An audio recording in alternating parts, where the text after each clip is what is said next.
I need all of you to roll a d4. What? Not what I thought was gonna happen. What do we get? 4. 4? 2. 2. 2. 2. 4. I'm going to need Azune and Cadigan to each give me a death saving throw. Overhead, arrows fly through the sky. Nearby, Loza Blade, about 12 or 13 years younger than the last time we saw her, cries out as thump, thump, 2 arrows go into her shoulder. You see that she takes a small axe off a holster under an arm and hucks it across a battlefield as an archer commander says, "Another vote!" Axe in the head, falls to the ground. She says, "Get back under the hill!" and shoves a young Tunks, the boar man, who at this point is only about 16 years old, is like a kid, as he grunts and snorts back into the waiting darkness. You see overhead a rippling spiral of green necromantic energy shoot overhead. Far away from you, you see your friend Milo looking up and saying, "Everyone keep moving for..." Skull gone dead to the ground. Death saves from you two. Okay. Save 19. Fail 7. Cadigan, on the ground, describe your character for us in this moment and describe the injury that is starting to bleed out past the point of repair. Oh yeah, he's sliced up. Basically, he's always fighting low, so all of his injuries are up high in his body. Shoulders, neck, he's got like puncture wounds super close to lungs and heart. He's jacked from the waist up mostly, yeah. Azune, where are you, and how do you look in this distant memory? I am 15 years old. I'm young, I'm shorter, I'm skinnier, and the last thing I remember before the lights went out was struggling to keep up with my group. These 2 guys, that grown men at this part of my life that I've grown to emulate in a way. I saw how Teor blocks things with his shield and the way that Cadigan fights with his weapon, and the noise, the screams, and I wasn't ready for that, and the smell of blood, and I misstepped. And next thing I know, the lights were out. I don't even know what hit me. You see overhead, the sky darkens as 2 sorcerers of the Sundered Houses fly under their own power. One of them drops through the sky, looks across the battlefield. A tiny mote of light as time almost slows. Down! I'm gonna need everybody here to roll initiative. Oh my God, I'm not ready for this. What did we get, Azune? I got a 6. What did we get, Teor? 18. What did we get, Thimble? 15. What did we get, Cadigan? Twinsies, 18. Much like before, Cadigan and Teor are going to act on the same initiative. I'll remind you, Teor. Big cats. Big cats. I'll remind you, Teor. Unfortunately for you, my friend, you're first level. Oh. Oh. It's your turn. What do you do? I try and spot. Jesus, can I see both Cadigan and Azune down on the ground? Yes, you can. Give me a medicine check. I don't know. I'm bleeding out, man. Oh, that's a natural 18 for a dirty 20. Dirty 20. Triage. You've learned enough about medicine working for Loza. Over your shoulder, you see a dwarven woman. You see she's got a thick braided beard, an empty upper lip, a thick braided beard. You see that she leans down, reaches into a satchel, takes out a small dwarven poultice, crushes it in her hand. A red mist surrounds her as she punches into the empty hole created by a spell in your comrade Lucia's chest. She's got an open cavity, ribs exposed, punches into it and says, "Oh, this broken can be mended. Come on, girl, you're not done fighting yet." Rips her fist out and leaves a bunch of the flesh from her own fist, stitching up Lucia's body as your dwarven medic gets her up on her feet. Norma turns to you and says, "Remember, look at him. Gut bad. Limbs, they can stay." And as you look out and see Azune and you see Cadigan, you see that Azune's injury see is all shoulder and chest muscle, and Cadigan's got something that's bad and bleeding. That's your medicine check. Got it. I'll try and search the air for Thimble. Any sight of her? Overhead, you see near where Loza is, closer to the top of the hill, running down the trench as fast as possible. You see Thimble coursing down towards you with Thiazi right behind her. You see Thiazi's got something in a dirty tarp wrapped up over and over and over again. Looks like he's sprinting. He here is about like, late 20s, just running as fast as he can. You see he's got about 8 gilded, gem-studded staves and wands wrapped up in a tarp, just as fast as he can. But you see Thimble is way ahead of him. I'm lit up and trying to lead the way. I'm gonna call out to Thimble, we need to close ranks! And I'm gonna run towards Cadigan as fast as I can and just try and put pressure on the main chest cabinets. Using your action, go ahead and give me a medicine check. The difficulty is 10. 10, okay. Natural 16 for an 18. You lean down, reaching into a bag. Norma's magical healing is great, and she is one dwarf. And so you reach down and just grab gauze, rag, wrap it around, staunch the bleeding. Cadigan stabilizes. Got it. Thimble, it is your turn. Where am I trying to lead Thiazi? Thiazi is looking up. He goes, the auxiliaries, the Beladri, we gotta go, oh shit. And you see that he says, Loza, do they fall back? You see from up on top of the hill, she looks out and you sees something closing ranks. A sorcerer drops out of the sky. You see Third one? A third one. You see beautiful white flickering tunic. This is a sorcerer of House Cormorey who points at the ground. Runes appear all around Loza. She sees it happening in real time, and bursting up from a 9-pointed star is a snarling summoned drake, like a 15-foot dragon. You see, she goes, they're over the hill, Thiazi, they didn't fall back! Just takes her axe and thuds it into the side of this massive summoned creature. Thiazi looks up at you, Thimble, and says, over the top, and just gets his staves, whispers a little sort of like arcane word under his breath, and you see that what is being created by this sort of burning fire in the outer reaches of the battlefield hits him, and you see that his shadow splits into 3 different shadows of himself, and he tosses a bunch of staves to all of them, and they all start running over the edge. Awesome. As fast as he can. Thimble, it is still your turn. I'm darting ahead and I'm trying to find one of the sorcerers, and I'm trying to get through the ranks, get up right behind them to the back of their head while they're distracted with all of the other shit going on.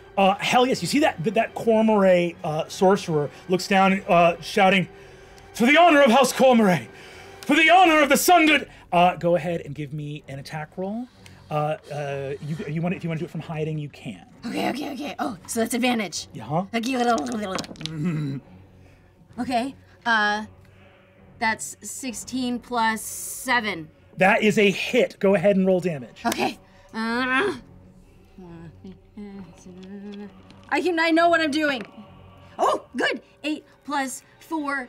And remember, you only have a D6 because you're first level right now. So you only have 1 D6 of sneak attack. A sneak attack, you're right. Yes. 8 plus 5 is 13 plus 2, 15 points of damage. 15 points.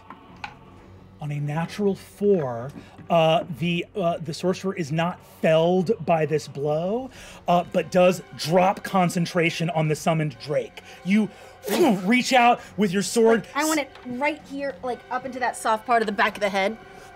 Stabbing it under the skull.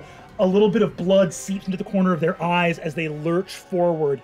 You see whatever magic item is compelling their flight stays active, but their concentration on this summon dissipates. As Loza says, good looking out, Thimble! You look in that exact moment. Osney, I'm gonna need a death save from you here. You have 1 success? Yes. Can I use a luck point as for a death save? Yes, you can. Great. So while I'm in this this darkness, I see my dad's face, and I see the moment that he had passed me off to the mercenaries way back when, years before this. And the only thing I remember is him telling me that I was lucky, that I was getting a second chance. And that sort of rings in my mind as I hopefully I succeed. Hell yes. needed that. You begin to stabilize. You see your father's face. There's something. It's not going to happen here.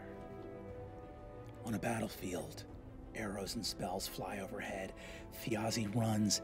As he does, Thimble, from behind the sorcerer, you look and see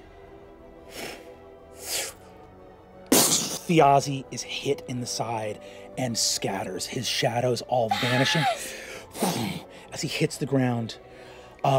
Looking forward, you see a shape dart from the shadows ahead of him towards his body, seeing an incoming barrage. Flapping wings. Wyverns taking to the sky. Loza looks up and says, "Fall back! Fall back!" A shape runs towards Thiazi's body, and at the last moment you see gets two arms underneath it, lifts up his body, throws it on his shoulder, and rushes forward as fast as he can, thundering with heavy boots, drops into the trench right in front of you, saving Thiazi from the oncoming barrage of these flying wyverns. As you return from the sorcerer, as Loza calls to fall back, the face lifts him up, looks at you. Casimir smiles. "I got him. Let's fall back. And we'll find out the fate of our old friend Casimir on this episode of Critical Role." Just casually drop it! No. Our sponsor tonight is Hit Point Press, and here to talk about it is...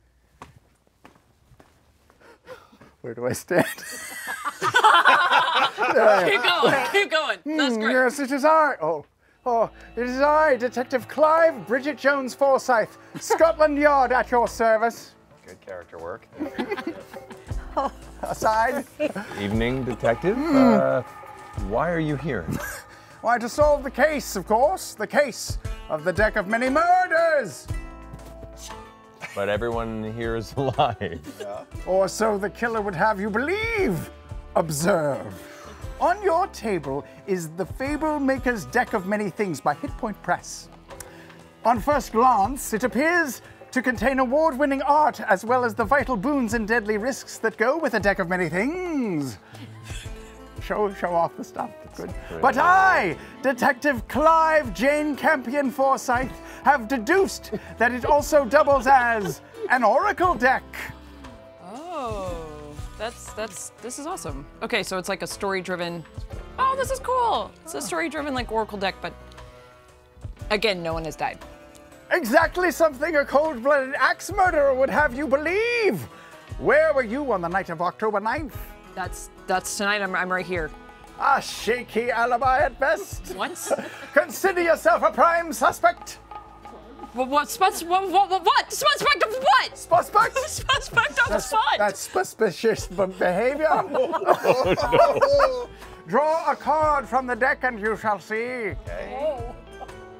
Oh, it's the idiot. That's kind of. Oh, jeez. Liam, check her pulse. Oh my God. What? She's dead? What? Hey. Yes, she died. And the only way to find out how she did it is to draw from the deck. I got skull.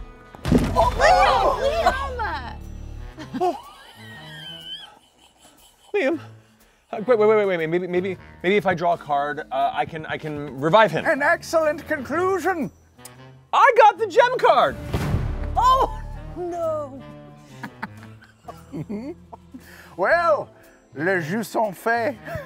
I, Detective Clive Mr. Bean Forsyth, have solved the case, my dear audience, as the murderer was me!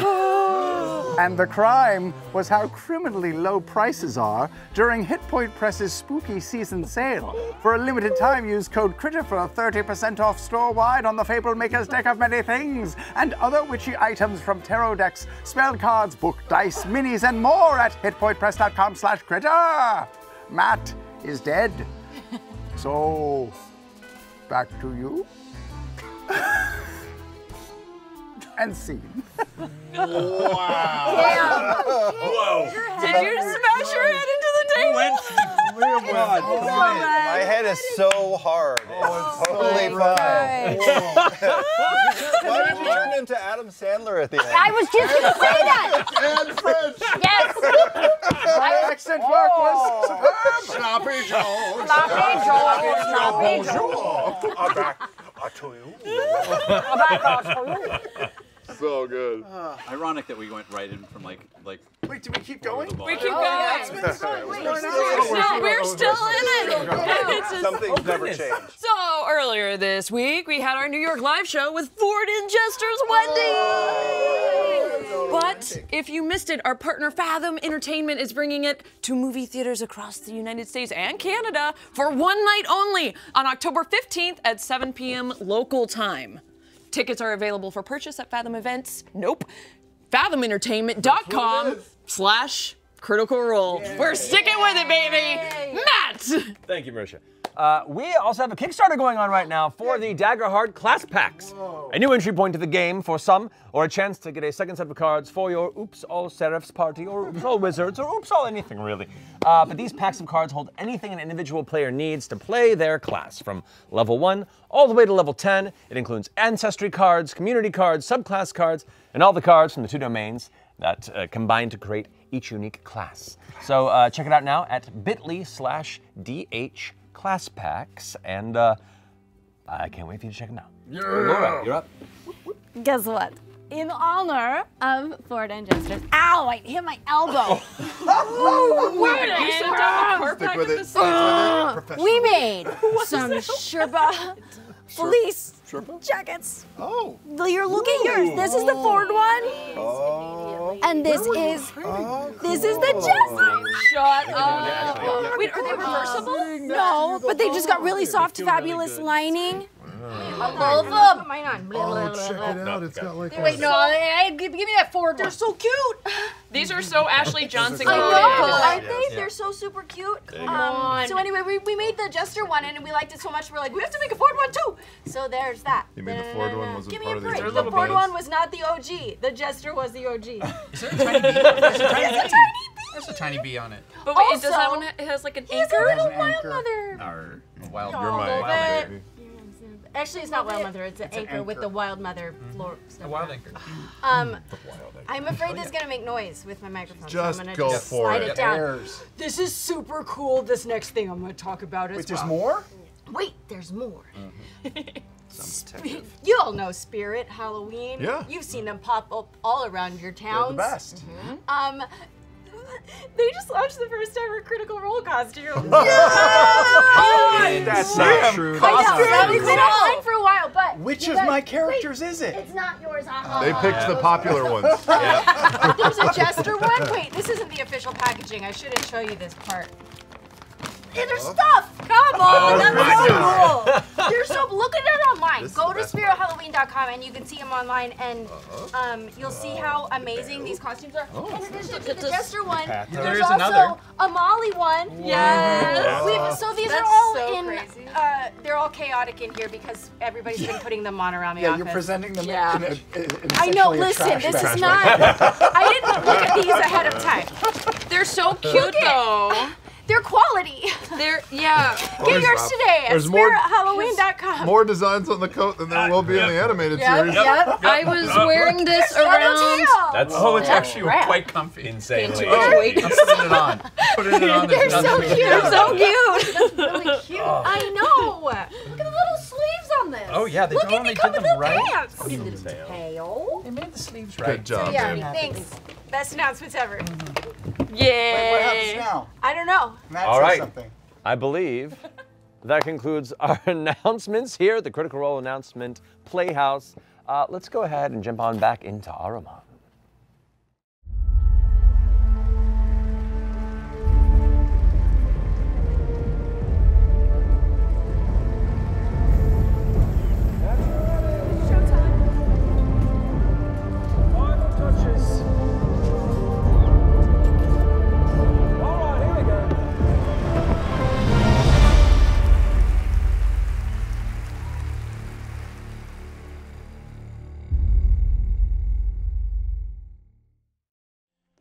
we return here to Dol Makyar, the eastern edge of God. That's right. I'm opening the episode with the butt kicker in the table. Upstairs in Hallandil Fang's office, side by side with Taisha Loy, you stare at shuddering flakes of black ceramic, curved in outline like a shattered mask, dancing under the vibrations of the table, closer and closer together. Downstairs in the funeral, Valus, wandering elf from the Mornvale, coming and seeking a stolen artifact. Bolaire of the Loy Wing, a curator of artifacts.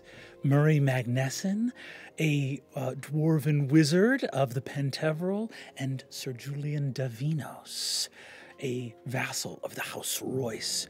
All hear a shaking and shuddering elsewhere in the home.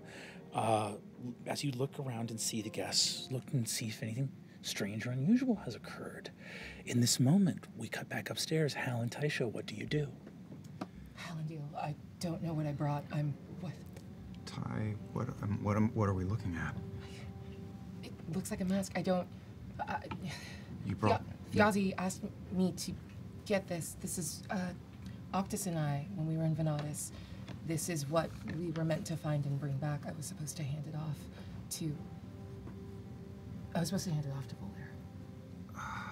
Are we still, GM, are we looking at remnants, still fragments, or have they formed? They have no longer formed, but they did, for what it's worth, shudder inward towards the center, towards each other. Okay. If I reach forward with one and just like nudge two pieces together. Give me a Constitution saving throw. Why? Natural one. No. Hal's hand did snake out to her wrist. I don't know if that is going to continue. If you give me a DC, what's your dexterity? Oh God, I don't know. Boy. Not enough. We'll see how quick Hal is on the draw here. I got a 13. 13? Hal, give me a, you have 13 dexterity? Give me a DC 13 sleight of hand check. That's not great. Hold on.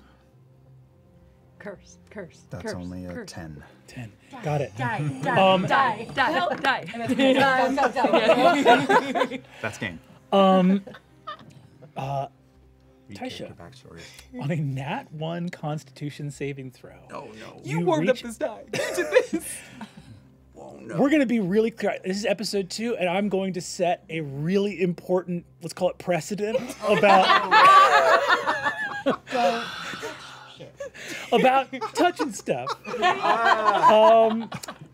Taisha, you touch one of the flakes, and Hal, what you see immediately in this moment is, first of all, everybody downstairs hears as Taisha, you touch this fragment in the center.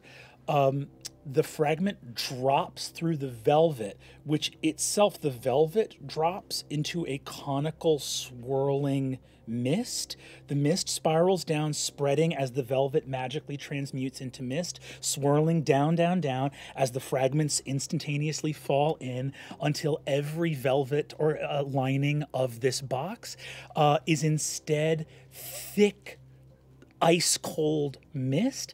And amongst the fragments that disappear and the fabric, the other thing that disappears in this moment is your consciousness as you collapse to the ground. You take 1 point of falling damage. No. So mechanically drop to unconscious? Drop to unconscious.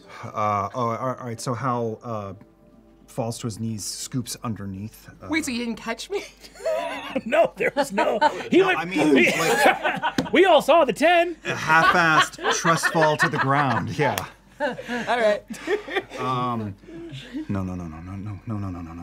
And his arms are going to like run down along her arms, and he will say one word, but and nobody hears it because I'm alone with my unconscious baby mama. Mm-hmm. But he just says the word "stay," but it reverberates, it echoes low, as I cast Healing Word. Incredible. So you say stay, you heal 1 hit point of damage. As you say stay, I think, Taisha, in unconsciousness, your eyelids flicker. The sclera and pupils of Taisha's eyes are a roiling cool mist. Everybody downstairs, maybe you should give her mouth to mouth.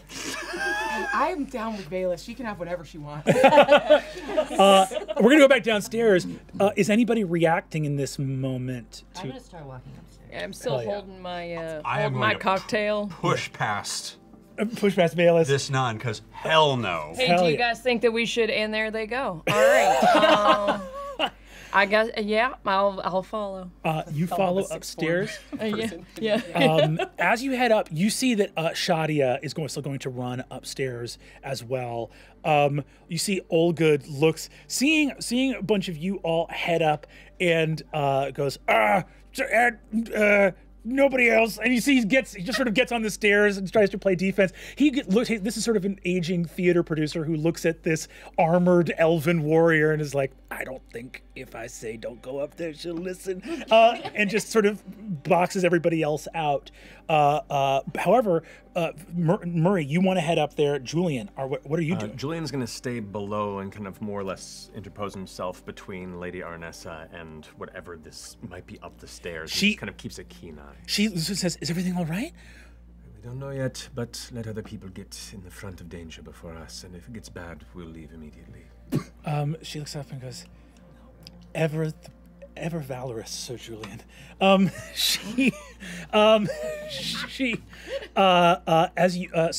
Bolaire, Valus, and Murray, you rush up the stairs. Shadia looks at you, Hal, and goes, Dad, Mom! And reaches down to look into Taisha's eyes. The three of you, Bolaire, you see the box, mist. You do not see, there is no longer anything in the box other than mist that stops swirling and now is just lined with thick fog. Can I roll an Arcana check to see if I know what the fuck is happening? Let's do it. 15 gets you something, 20 gets you more, 25 gets you everything. That's, hold on. Double 18s? Yes, double 18s. So that's 18, 19, 20, 21, 25. 25! 24, sorry. Oh, 24. 18, 19, Gotcha. 20, 21. 24. Hell yeah. 24. Great. Amazing. So you look and see here, it's a silver box. It's about yay big. You know, it's not a music box. It's large. It's not solid silver, but the plates that adorn what you believe to be a wooden box, just looking at it, just in terms of its construction, so it looks more like the silver or is in solid plates. It's worked. You recognize this language as an archaic, heightened version of Kessian, which is a halfling language, interspersed with certain celestial glyphs. You recognize some terms on it. There is a word here. One of the words that's written here is obsidia in Celestial, which is an archaic, no longer used term for the tenebral reaches. Prior to the Shaper's War, the realm of death was as a shifting veil of shadow. A momentary darkness passed through on the way to the realms of final rest, the halls of the gods. The underworld used to be a metaphysical clearinghouse, a momentary place for souls to travel, and legends of the undead in ages of Ahriman past were the stuff of myth and legend. To have a spirit so powerful that it could resist the resting places ordained by the gods was something of profound magic. Obsidia was a term for that veil. It was a sort of a celestial term for that veil. But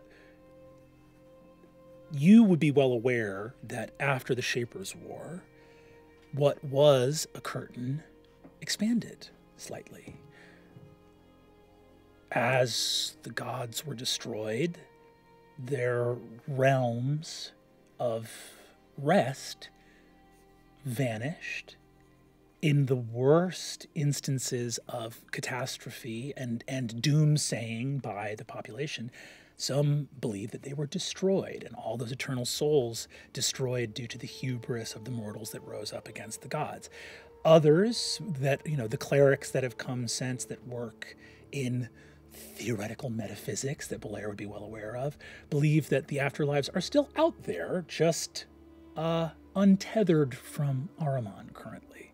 That's a matter of theology and conjecture, and a lot of very flustered clerics would tell a worried mortal, we're working on it. Now, oh no. You realize as you're looking at it, this artifact, the silver plates are ancient, but you don't believe that this box is ancient. You believe that this was constructed with older materials and you see makes reference to Obsidia, and in the parts in Kessian refer to the realms of final rest, which would be a common parlance of the afterlives, the various halls of the gods. And you realize as you're looking at this and looking at this ancient halfling language on it, you're not looking at a box. You're looking at a coffin. It's halfling? Halfling sized. Oh, big box. Oh. It's halfling sized? About that big as a coffin for a halfling. Yeah. Oh boy. What happened? Taisha just showed me this, and she opened it, and here we are. I'm just saying, if you guys wanted to like hotbox the place, it would have been nice to share and get an invite. I don't think you want some of the smoke I just got, but thank you. Are you okay? Oh. Taisha, give me a perception check. I'm afraid. Oh, the dice do go higher. How fun. +7. 25.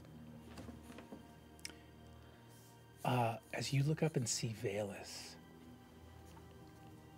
you connect, the mist begins to leave your eyes, but as you look at her, you hear a distant bird song of a bird that you as a druid know is not native to this part of the world.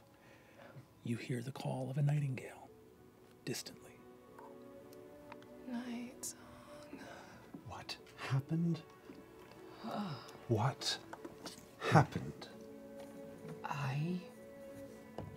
He already said it. Get out of my face. We opened the box. I touched part of the remnants of what looked like a mask, and then I died a little bit, and now I'm here, and everyone's a little too close to me right now. One breath at a time. You touched a mask in an ancient silver coffin. A little. And I've learned an important lesson here. I'm not normally a gambling woman, but I'd be willing to bet my left tit that this has something to do with whatever this fancy lady wants. Right, what is the fancy above table? What's the fancy lady doing right now in this moment? I am taking in the scene, mostly focusing on Hal, Taisha, and Shadia, them as a family, and watching Shadia care for her mother. Give me an insight check. Oh boy, which one do I pick? You got it. Okay. Don't ask me. I'm gonna do this one. I'll also say in this moment of privacy, how you're looking at Belair here. Belair, you're looking at this box. It is... you're on that 24. You know there are things here that are escaping your attention at the moment, but you know where you have resources to dig in, where you have research and knowledge specifically about objects of this construction. Is the box closed right now? It is open, and as you see that roiling mist in there, I think you in particular feel your stomach gurgle or turn a little bit in a way that on a physical level is jarring. I cannot go through this here. Can anyone close the box without touching it? Yeah, I got you. Just calm down. Everybody calm down. And I use a mage hand to close it. The box latches, and all of you can feel, not immediately, but after a moment or two, the temperature in the room starts to rise, making you feel that in closing the box that mist maybe is not like waiting for you in there. My attention is split to multiple people. I am trying to, in this moment, read if Bolaire seems like he knows what's going on, and if Valus is a threat to my family. Insight, deception. What was your insight roll? 16. 16. I think you see that Shadia is very worried. Hal is very worried. I think on a 16, let me actually roll. If I feel you like tensing up beside me, I'll just reach a hand up and I'll cast guidance. Shadia rolled a 4. Shadia is angry at her mother in this moment. She is bending down, caring for her, but as her mother speaks about reaching out and touching this thing, you see that there is a familiar set of well-worn lines in this 25-year-old half-orc woman's face as she looks at her adventurer mother with a look of disappointment and frustration. I think that having helped Taisha not completely eat shit, hitting the ground and reviving her a bit, our fingers are kind of intertwined in a familiar way, and you can feel me tensing up, which my hand grips harder, and I guess the guidance goes through that. Yeah. And my insight is a 24 with that. Little Do you want to give me a deception? 17. 17. You've known Bolaire for a long time. On that 17, getting with a 24 versus 17, Tal, go ahead and let Liam know what he's able to read on Bolaire's face.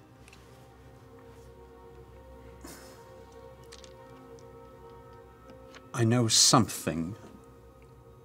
I am both fascinated and angry at her. Does that also include... I think she's a champion. She's a hero. Legend. Legend. Iconic. Same insight for Valus being a threat to the family? Or a different role? Is Valus a threat to the family in this moment? Undecided. I think she's a legend. My eyes flash my brother's sword on the desk, then back to the party here. You know, I'm looking at Bolaire. We need to get that out of this house. Yeah, clearly. You know, I could, if we want to take a minute, I could do a little bit of a, little tinkering, a little scanning. But, we are a mixed company. But if it would just make everybody feel better.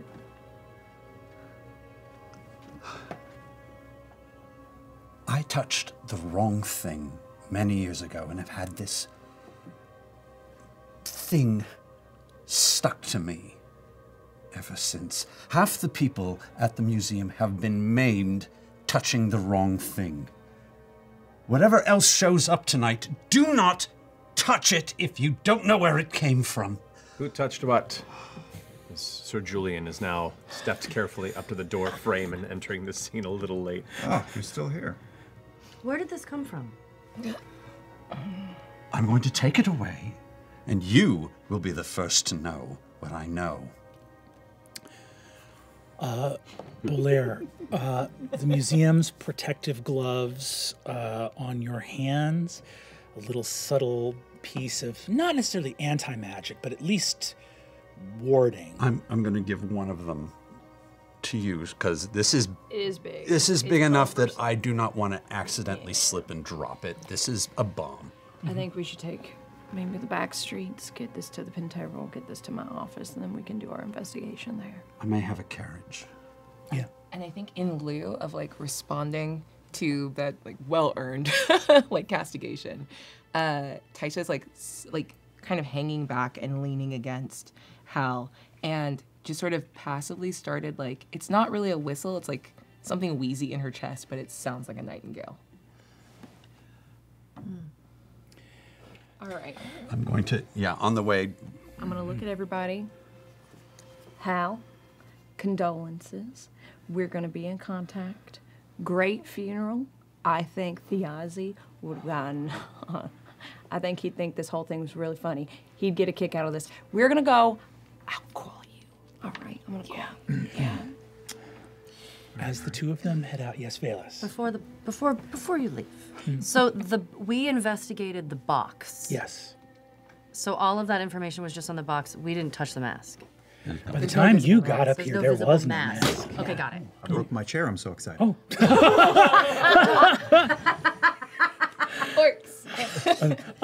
Big boy. Big boy. There was no mask. There was no mask. The mask okay, was gone. by So the we time just saw the box. I am gonna kind of whisper to Valus before we go out. Look, do me a favor. Please try not to murder this family. They've been through enough. They don't need you going on a rampage. All right? I think I can help you. So let's not harass people who are in over their debts. Absolutely. There will be no unnecessary murder here today. Please. You got it. Thank you. Shadia looks over at you and goes, "What about necessary murder?" Why don't you head downstairs and make sure that whoever's left is looked after? I'll head downstairs, Dad. While that conversation is Someone- happening, Sir Julian has leaned forward and put his hand out towards Taisha and says, "Looks like it took a nasty spill." Thank you. And I'm gonna grip your hand just a little too tight on the way up and pull. As Murray and Belair head out, you see that Aranessa turns to you, Hal, and says, "Are you going to be all right here?" And just eyes over to Valus. "If you need anything, I think Sir Julian and I will return to the Divinos estate." I'm gonna look at Valus. No. Her visitor and I don't have any grievance. We do not. I have nothing to hide in my house. That's good to know. As the night winds down, Julian, you see Murray and Belair heading off to his carriage and taking off across the river towards the Loy Wing.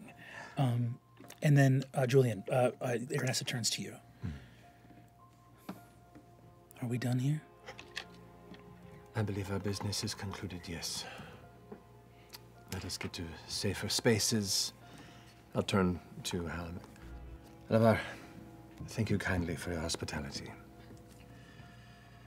Always and for all. Murray and Belair jump into either side of a carriage headed to the Arcanod across the river in, I believe, the neighborhood of This would be, this is in Marud, all the way. This is in Lugzash, across the river. As you head across the river, I think, Belair, you have a moment in your finery turning to look at the wide-brimmed hat of this dwarven wizard across from you. You guys have been in contact before, but now you both head to the museum together. Charming night. Isn't it just? We see another carriage pulling away from the funeral. As Julian, you get into the back of the carriage with the lady Aranessa, who looks in and says, "That dwarven woman with gemstone teeth." She is a lot. You're not wrong. Well, she was absolutely right. Thiazi would have loved all this crazy shit happening at his funeral. Seems like even in death, his machinations linger. I don't trust what's happening in that house. No, I suppose I don't either, but I don't know if I trust what's happening in ours either. General Raymond, I believe, should be waiting for us back at the manor. Wonderful. It'll be good to see your father again. It's been a while. Sure. Were you able to pay your respects? Yes. His demeanor is definitely darkened at the mention of his father, and he just kind of looks out the window of the carriage with his hand on the hilt of his sword, now his jaw just tensing for the rest of the ride in quiet. And we move from this place. We'll say farewell to our friends Bolaire, Murray, and Julian as we move forward in time to the end of the funeral. Many of the fires have died down to ember. Many of the guests have left. It's basically, I think, I don't know who would still be, basically, who would still be here to help clean up at the end? Shadia, Allgood. The members of the troupe. Yeah. I think if you're looking at members of the troupe, it's Allgood. There's a much older woman here, Nevada, who's helping, looking around and saying, like, an absolutely darling time that you all had here. It's been so tragic, I think theater is at its best when she's got these sort of like hair tied up in this gorgeous to-do. She's like, it's all black, but it's a lot of frills and puffed shoulders. And she just goes, I've always thought that the theater was at its best when there was a skosh of a criminal element. And to think that Thiazi won't be around anymore. Let me help with these platters. Goes to sort of gather them up. Well, we are 1 inch removed from my brother's world. I, Valus, who's still here, with just the closest people to the family still here and trickling out. Just permit me a few more moments. I'd really like to get over the whole strangers thing. One second. Hero, hun. Hero comes over to you. As you see, Elodie is preparing to leave as well. Hero comes over and goes, Dad? Do you have your lyre? Yeah. Do you want me to get it? I can go get it. Yeah, grab it. You see that she runs over and grabs a small lyre, brings it over. Elodie stands near the door, but seeing this, takes a seat and smiles. I'm trying to pass off like a platter of cranberry rolls to Elodie. Elodie goes, oh, I couldn't. Oh, I insist. I insist. She looks and sees stacks of cranberry rolls and goes, I'll bring them. I'll take them. Thank you. I'll throw these out. I look around at the last few people in the room, and taking in you as I say this, I find it pretty appropriate that my brother's last day is as full of drama as it was, in death even as in life. I think tensions ran hot in our home today, and there are many things I could say, but instead I'll let my daughter and I speak in a way that's best for Thiazi.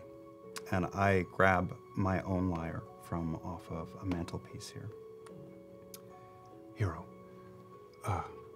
play Broken Wing. And Hero starts to play quietly on a lyre a song that is familiar to anyone who was around for the Falconers' Rebellion. It was played in taverns and halls and military tents early in that conflict when people were hopeful for the change that was being sought after in the Falconers' Rebellion. And as Hero, my youngest, begins to play the main melody of that song, Hal harmonizes and plays around her on his. I taught her how to play. We've played for many years together. As the song lilts, you see Loza Blade still here, waiting for Teor's return, who fought and was Thiazi's commander in the Falconers' Rebellion. a stand taken in this world by the brave and just when they realized that a world that had risen up against the tyranny of the gods had, in the span of a few short generations,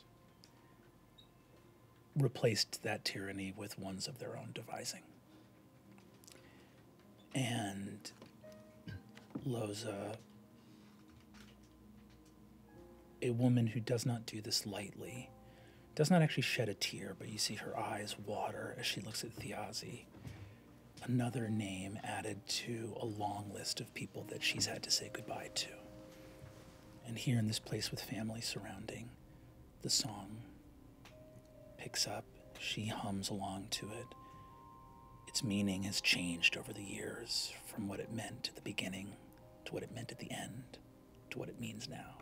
I think as Hal supports his daughter's playing through his own plucking of the lyre strings, he uses thaumaturgy to dim every light in the house down low and lower to nothing except for one that rests close to Thiazi and to Loza, so that that light is shared between the two of them as the world falls away in the heart of that song. As the song plays, I'd actually love for there to be some other people who get to hear you play this song, because I think it will mean a lot to them. I'd love to have our friends come join us who are returning from the Tanners. I'm moving in because we're like an end. Okay. We'll sit next to your boy. You want to be on the What? Hi. Let's fucking die. Which means, which means they're entering a very darkened home with only the body of Thiazi lit. Yeah.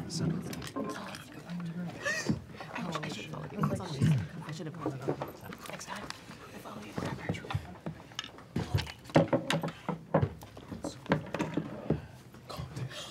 Everything I'm doing is so loud. Cool table. Cool table. Cool table. Cool table. Look how cool. Hey. Walking back from the Tanners, all of you have just met Cadogan Vale again after many years being apart from each other. You reviewed the attack on Thiazi and Thimble's hiding place. Found crow feathers worn as garment left. Bodies removed. A glass, essentially holder, container for an artifact shattered. The Stone of Night Song gone. Thimble, you have with you a letter about, slightly larger than your body, with you, with the name Bolaire on it. As you return to the Rookery, Thimble, you've been to Hal's home many times, but you will be the last guest to arrive at Thiazi's funeral.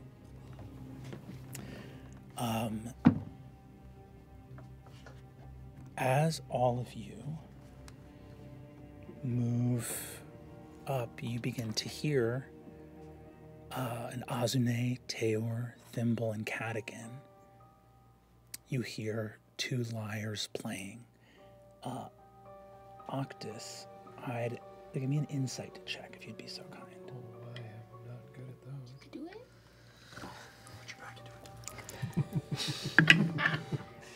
Thank you. Eight. Octus, you are unable to read the cause of the shift that happens now, as all of your companions, all of whom fought in the Falconers' Rebellion, hear this song and know what it means as they approach Hal's home at the top of the Rookery. Moving in to the home, all of you see a shift, light, and you see Loza and Thiazi laid out on the table, dimly lit in shadow. Hal and Hero are playing on their lyres, and you see Loza near Thiazi's body. But as you enter, you can see surrounded candles and light and treasures and beloved artifacts all around. Thimble, you see Thiazi for the first time.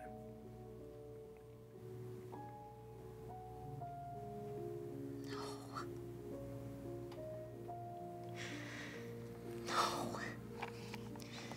And I'll fly over and land on his chest.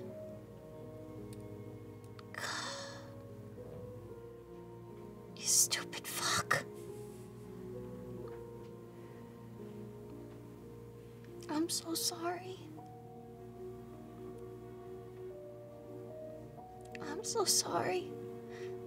That's I ruined it. And I'll walk up his chest and place my hand on his chin.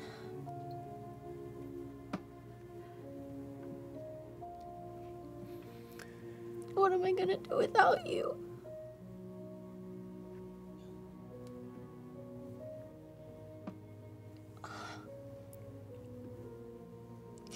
I'm so sorry, Hal. The song winds its way to the end, and all the light in the room slowly begins to rise to full. Wasn't sure if I'd see you today.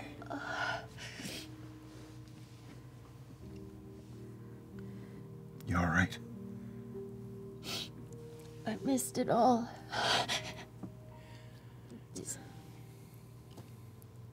And I look up and I see you. I fly up in the air and my light starts to glow. Was this you? Did you do this? And I'll fly over, I'll get right in your face. Did you bring those people? No. What people? I don't know what you're talking about. I had nothing to do with this. You came for that. You came for your stupid stone. I did. And I will get it. You took it from me. It doesn't belong to you. It doesn't belong to him. It belongs to me. It doesn't belong to anyone now. It's gone. What do you mean it's gone? And I'll fly back over. And I'll stand on Thaz. There was, some people broke in and ransacked the place. Are you okay? I did before we got there. I'm an insight check. Yeah, go for Make sure they're not lying.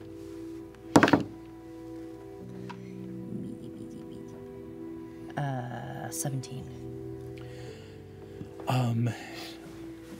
5 people walking into a room is a lot of people to get a story straight with. I think you would take the words as true.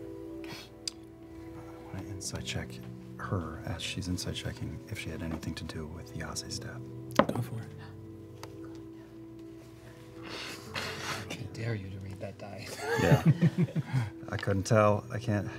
I'm sorry I made fun of you for your dice all these years. Oh, no, you can't read. A vicious full circle presents itself. It's just It's okay, I have more I can't read. It's a 14. Give it time. Just a 14. 800 years. It's hard to say, but I think in this moment, it occurs to you,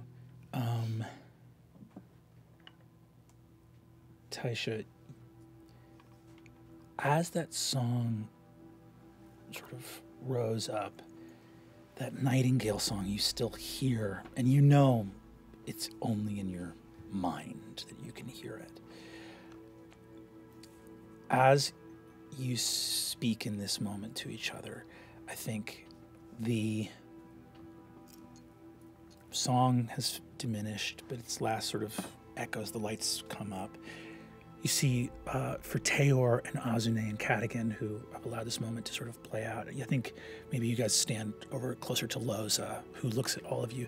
Loza literally doesn't meet you. She gives you like one moment of eye contact, corner of a smile, and just slides this massive knuckled hand over your shoulders and just brings you in under the crook of her arm. And at the end of the song just goes, I can still hear the falcons cry.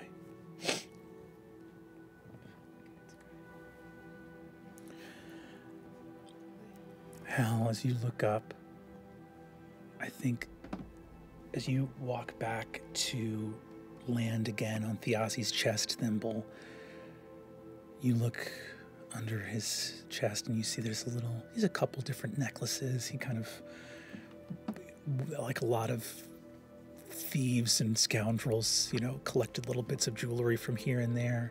But you see that a silver necklace is kind of bunched up that has his old wedding ring on it that he was wearing around his neck.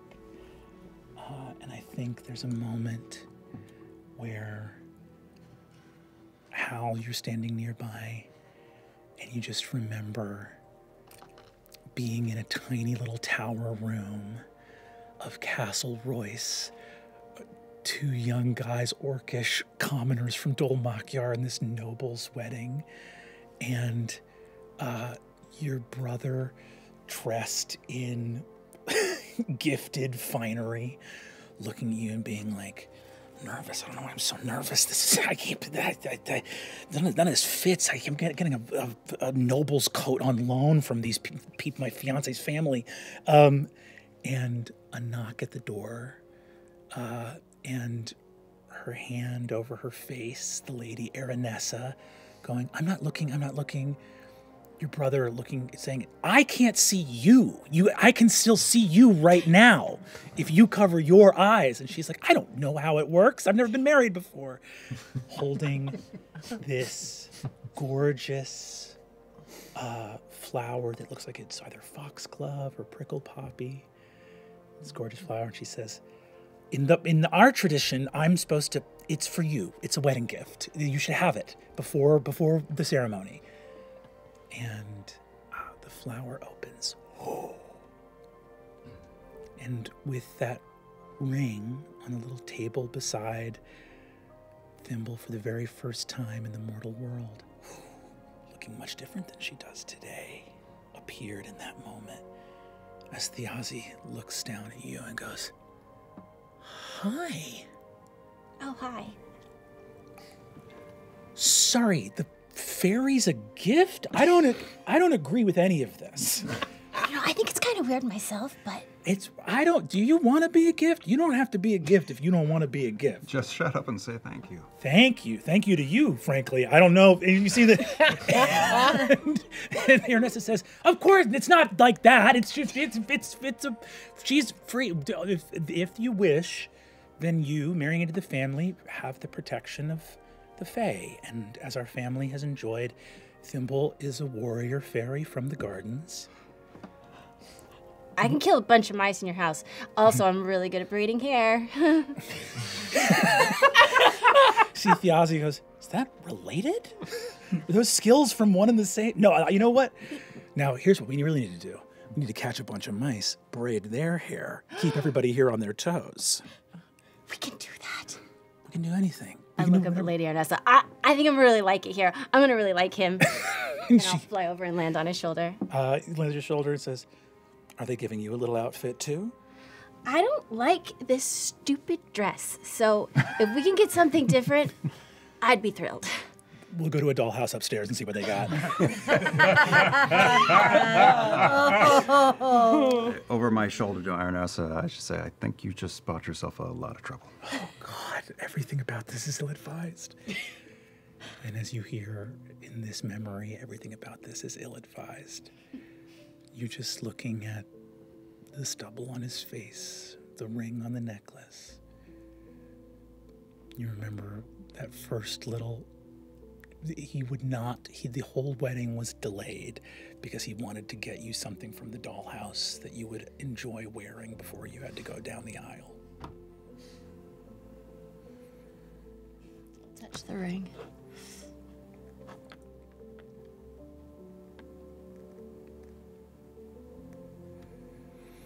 We have to make this right.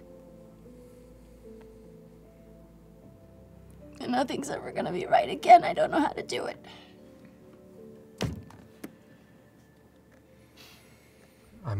Octus walks up next to the body, next to.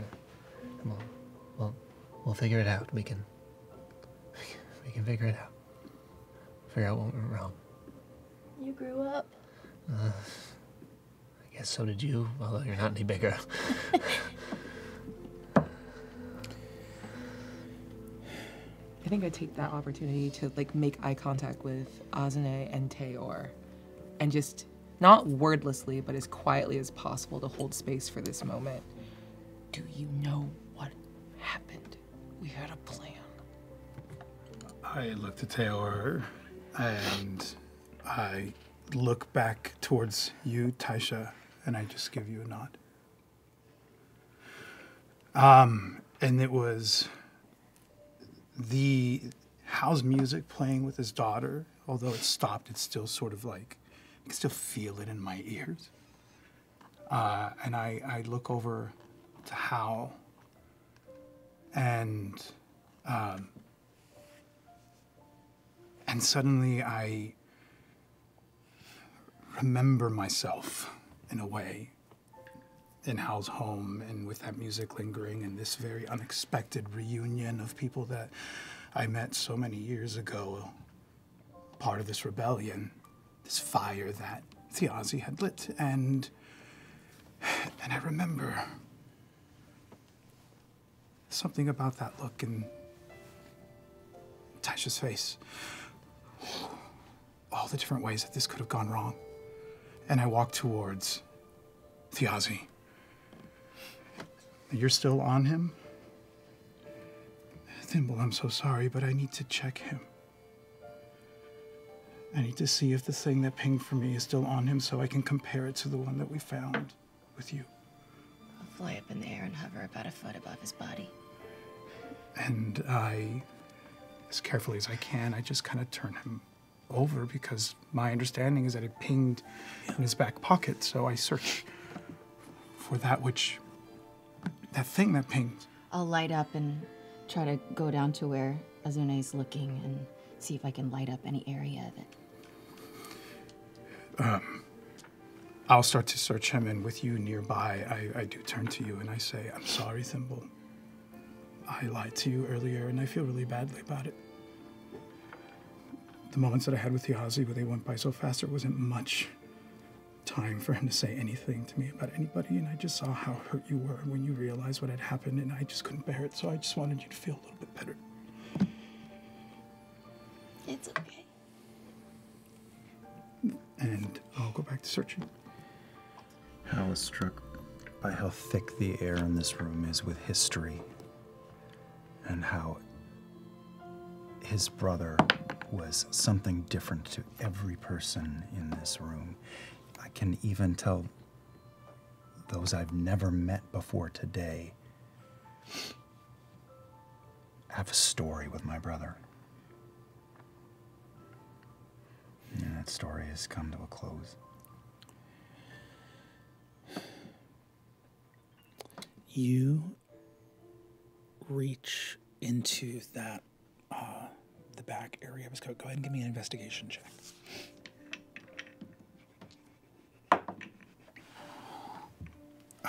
That is a 19. Small inseam pocket. You know that there would be, you can see in and see where the stitching would have been cut, that one of the sort of hems of the coat, you could slip and drop something in to this hidden pocket in the back of the coat. You reach in on a 19 and pull out what looks like a small sort of cheap piece of ceramic. It has something sort of scrawled on it, but it doesn't look, it's not what Thimble made. And it's still registering to you with that residue of magic that was on it. Give me an Arcana check. Call it a I'm standing there as well. Can I? Go ahead. Yeah, each of you can give me an Arcana roll. We'll call it difficulty of, honestly, 13. Can I, since this is intentional, can I guidance myself? Yeah. On this check, thanks. 27. 27. I have one thing. It is now. It is now. It is for me a total of 13. 13. You look at it. This just doesn't look carefully made. I think I'm lost in how this was my part of the assignment, and I believed this to be the right thing, and now I'm faced with this fake. You're looking at it. This is an extremely well-constructed forgery. What you notice is the physical craft of this is careless. The magical craft of it is very careful, almost like someone knew there would be no safe way to actually visibly see the object. But the magical words around it, you see, you can feel the hum of magic off of it. And it's illusion and conjuration, which was exactly what Thiazi needed to be able to make his escape. But you, on that 27, peer at that illusion. Oh, that's a perfect cover, because the conjuration is illusion too.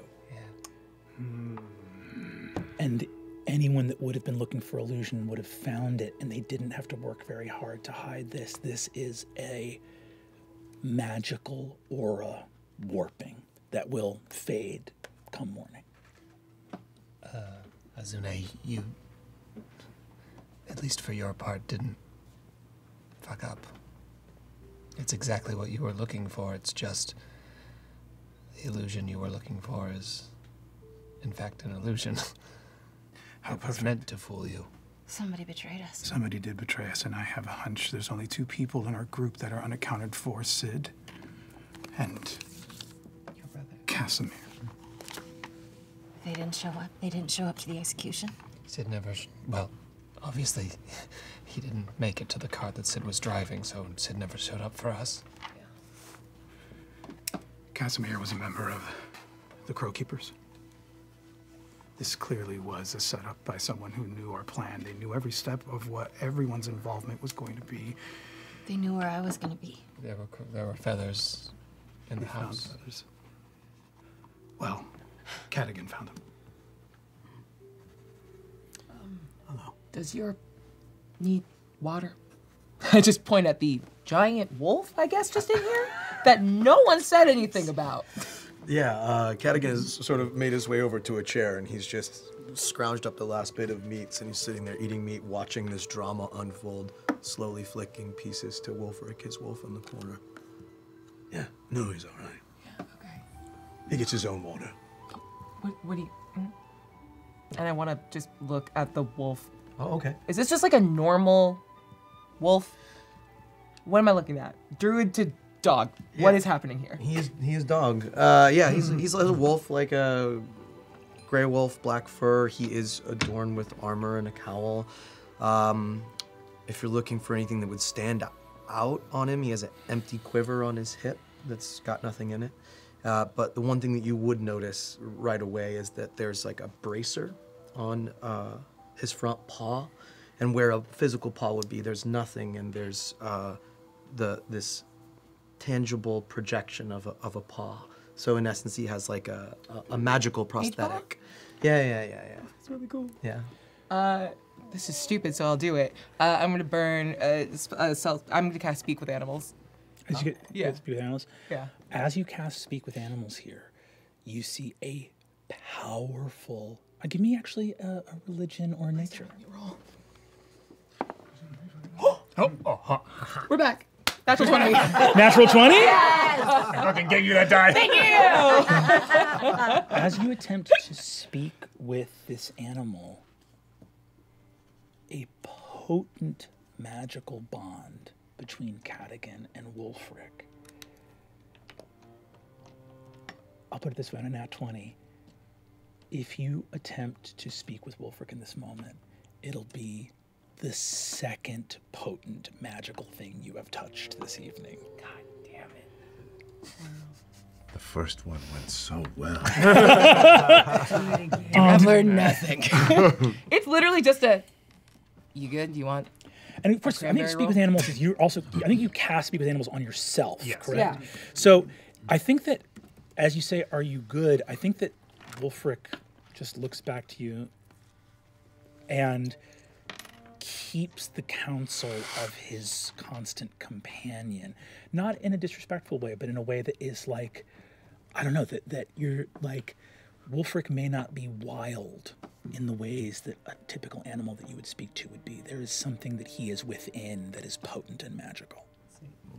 I just want to sniff out the bond between the two of you, because I spend time with Octus and I know the bond between him and Pin. This is something very different, and she'll just linger in the connection of it. And then just the last thing before she shuts it off is just, if you need something, don't go in the kitchen. We've already done that. A demon did that earlier. Why am I telling you? I'm gonna stop. And I just shut it off. You said my brother's name, Sid, was working with you. Yes. How long has he been a part of your plan to try and save Thiazi? How long? For the past 2 weeks. I mean, because Thiazi got arrested 2 weeks ago. For about 2 weeks, yeah. And he has been a reliable measure in this? You say that that's surprising to you? It's been years since I've seen my brother, but dependable is not always a word I would use to describe him. Good, glad we brought him on board. Perhaps things have changed, but you must be as alarmed as I am to not see him here. Yes. Yeah. Yeah. And you haven't seen him since you've entered. It's been years, no. You see Loza, who's right by your side as well, goes,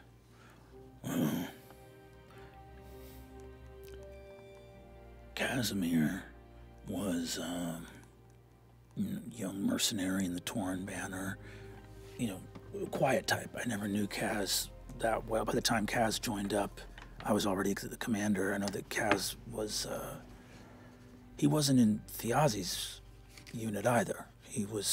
But he worked the mess, so I think he knew everybody. Thiazi struck up a friendship with him there. Looks over and goes, Sid, I know when Sid left, he headed west for Dol Makyar, and I knew we'd had a problem with Sid in the past. I mean, there were certain things that we weren't supposed to steal. If you win a battle, there are certain things that you can take as seized contraband, and there's certain things that you have to leave. And this was a long time ago. Sid was much younger, but I found him with stuff on him that he wasn't supposed to have. He had sticky fingers. Yeah, nothing wrong with sticky fingers. Who brought him in? That. Because I don't know anyone, so wasn't me. Thimble, how related were you to the planning of all of this? Super related. Okay. I know everything about it. Start at step 1 and elaborate all the way to the end. Thimble, I think you had almost no time to put this together. I didn't have anything to do with it. I was busy. Oh, sorry, wait. This is a wild change of story. But I would have known when Sid came on board, right? Yeah. I think, Thimble, Casimir's the one that I feel the least sure about out of all of this. Sid was way closer to Thiazi than Casimir was. The reason you had to use Casimir is that Casimir is a smuggler. So he had he could get a wagon with a trick compartment. He could get you something like on a road out. The plan was you get the glyph to Thiazi. Thiazi has a way to basically misty step through the wall into the hidden compartment of the wagon.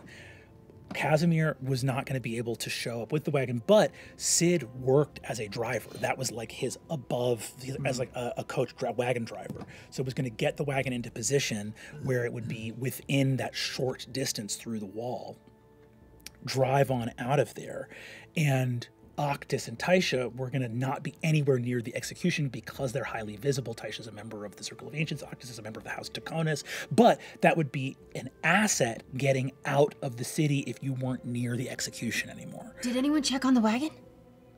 We never saw it. The wagon never arrived. The wagon wasn't there, you're sure? Sid was never there. I wasn't there. That would be the two of you that were at that post. But what about Never the showed waiting up. point? The The wagon wagon never was supposed showed up to you, but was Sid ever in the place that he was supposed to be? I don't know. We were supposed to stay far enough away. Yes. Hazanet, you would know that there would have been Revolutionary Guard within sight of that area of the wall. You can potentially check in with your fellow, like, arcane marshals or guard members. It's in the middle of the night right now, but Right. tomorrow you'd be able to say, did anybody see a wagon pull up to this point? As that light bulb goes off, I'll turn to Teor. I can check in with the arcane marshals. I know people that had eyes where we expected Sid to be. If you have another way, another lead to follow to search for your brother tonight, I will go with you. But if you don't, then we can wait until tomorrow morning when I can speak to someone that can give us some information. And I should check into Thieves Guild, see if Casimir... Right. You see Loza says, I think that's a good idea, Thimble, but if you're going to check on the Thieves Guild, make sure that you're checking on them with some friends in tow. I don't know the city. I haven't been in Dolmak. You see, here she turns to you, Teor, and says, I've had a long night here. Dolmakyar, Teor, is... The Grey Tower is asleep at the wheel. I mean, we've known for when the Revolutionary Council failed to come to the aid of the Falconers' Rebellion, we knew that things had become bad, but even in the last 12 years, it's worse. The council's asleep at the wheel. The Sundered Houses have moved in this chamber of the Lord's advisory. Yeah. The only voice slowing, they've passed laws against using magic in the marketplace. The only voice within the Sundered Houses that's been any kind of voice for moderation or slowing things down has been House Royce. And I spoke to Lady Aranessa during the funeral. She was made to wait for 4 hours and then wasn't allowed an audience with the House of Halevar. Speaking of which, I made a little inroad for you with the kid, the shiny Wickander. Oh. Wickander. He's a total fool, nincompoop. Can be, yeah. Well, he's a lamb amongst lions. I got a bead on the kid, and I asked if he was required any security, mercenary aid with his presence in the city and his execution, etc. So he seemed amenable to meeting with you tomorrow if you want to go check on him and see if there's any potential lead there. Halevar is in this. I wouldn't trust, no offense, kid, the Taconis. No, I get it. But Halevar is in it, but maybe doesn't care as much about Thiazi as the Taconis do. Yeah.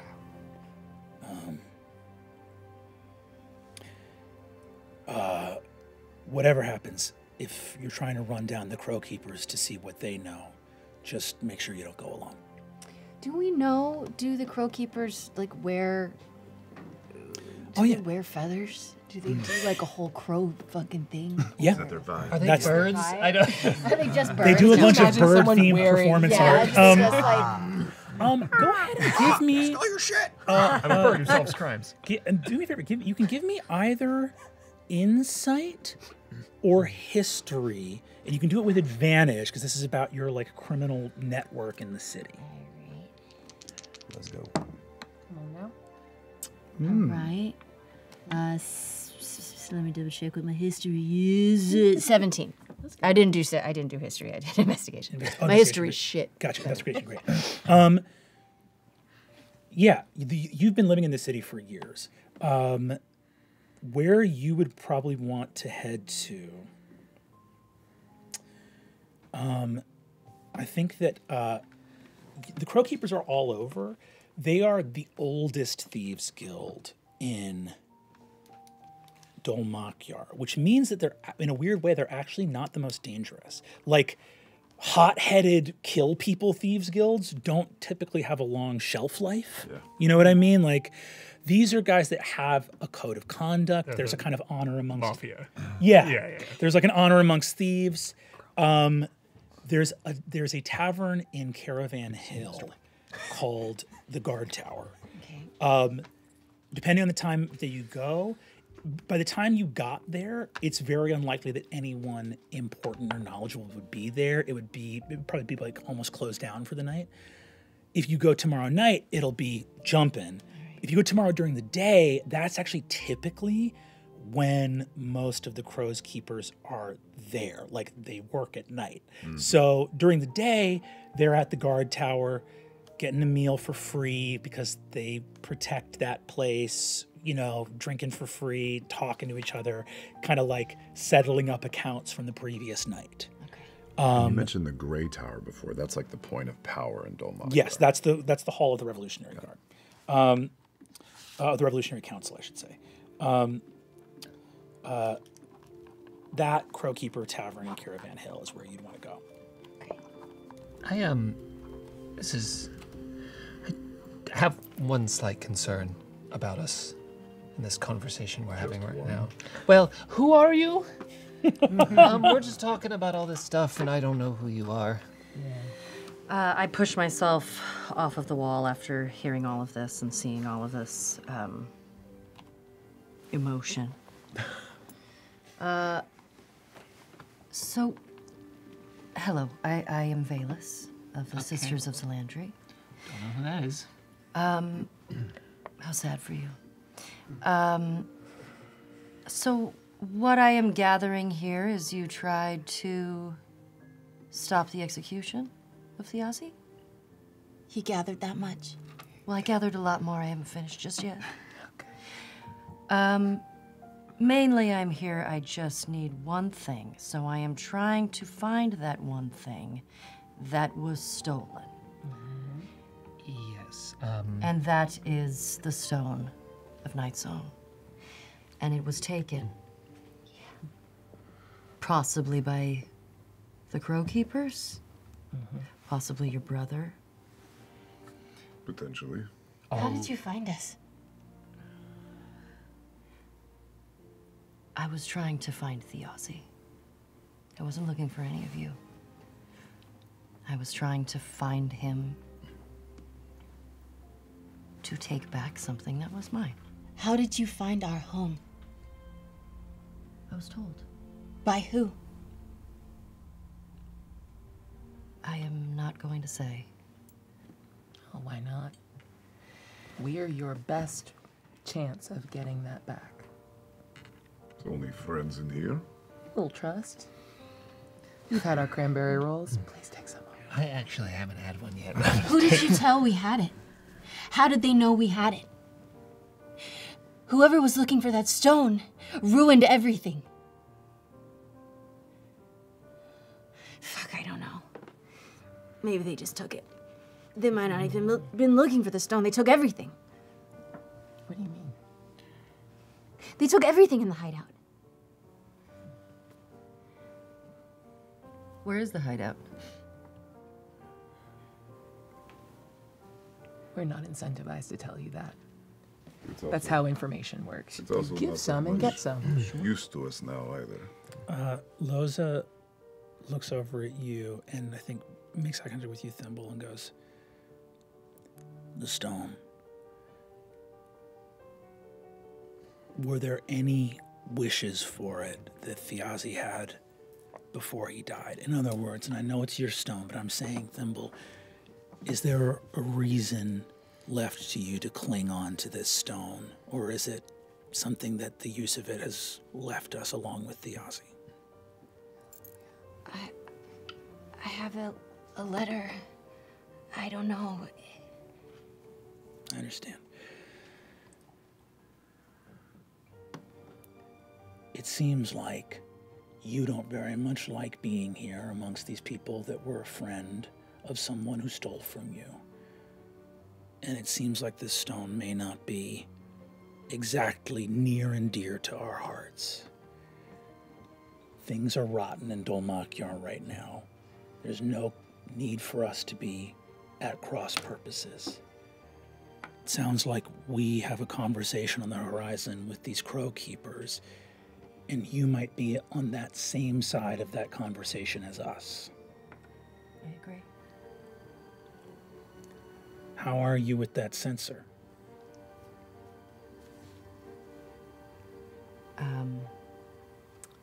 Great. All right. She looks and says,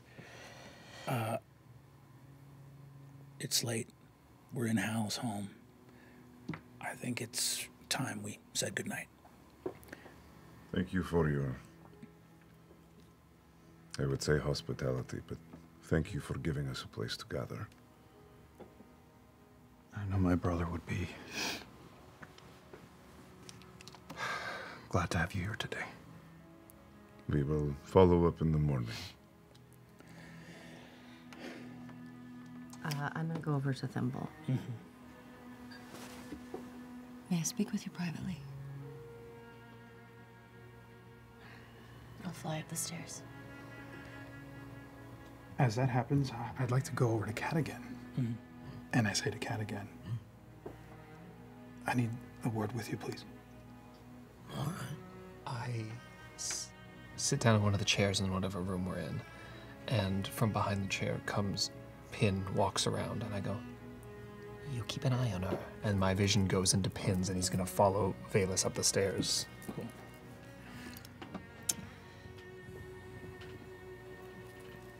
I'm very sorry.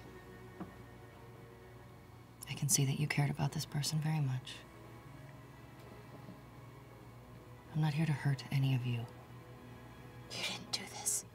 No, I did not. And I try as much as I can to sort of show her that I am not the person that caused his death. I'm not the bad guy here. This was something that was taken from me. I think we're on the same side. Someone who did let me in the city, his name is Bolaire.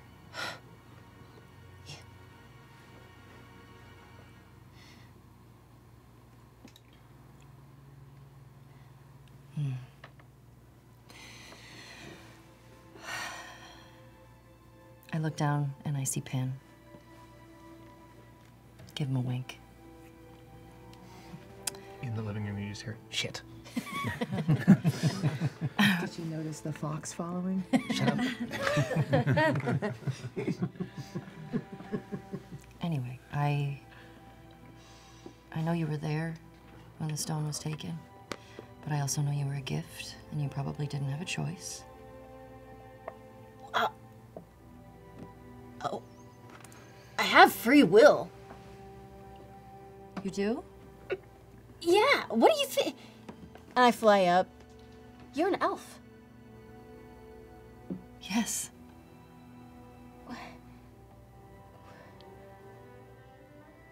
You know our history. I do. Better than me, probably. The Aussie was great. He didn't keep me. He was my partner. We were equals. Can you believe that? Equals.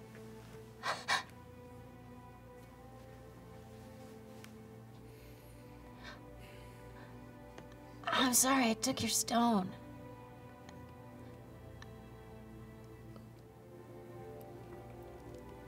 I'm sorry it's lost. It's fine. I will find it again. What do you even need it? I don't fucking care.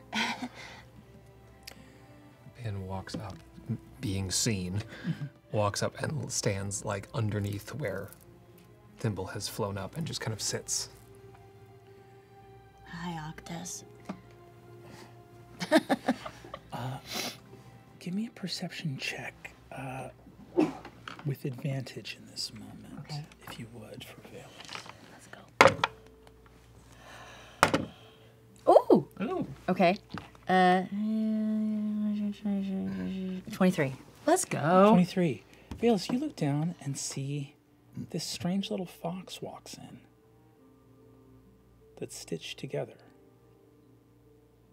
It's a little undead thing. I am going to crouch down next to it. Where'd it go? It has, now that you've crouched down next to this fox, you see that its front right leg is of a red fox, but the most of it is an Arctic fox. And it's got little patches. One of its ears is from a red fox. It's mixed of different pieces of foxes, but its eyes are 2 purple buttons. And it has a purple scarf around its neck. But it's looking at you. You can tell it sees you, but its eyes aren't real. What a beautiful creature. We move from upstairs. Look downstairs, Loza. You see Hal. It's getting about time for the night to be called. You see, just with the fellow members of the former members of the Torn Banner, Cadigan, Azune, and Teor. You see, Loza just goes, for this meeting with the Halovar tomorrow. Would you like company on the way there, or do you prefer to do that alone? I think it would be best if you stay clear of this. See what we can scrounge up on our own. She nods. She looks over to you, Taisha, actually, and sort of invites you over to stand a little closer. Goes, tomorrow I am retiring. I'm headed west to Dolrunya. Is there anything you want me to tell Grandmama when I see her out there?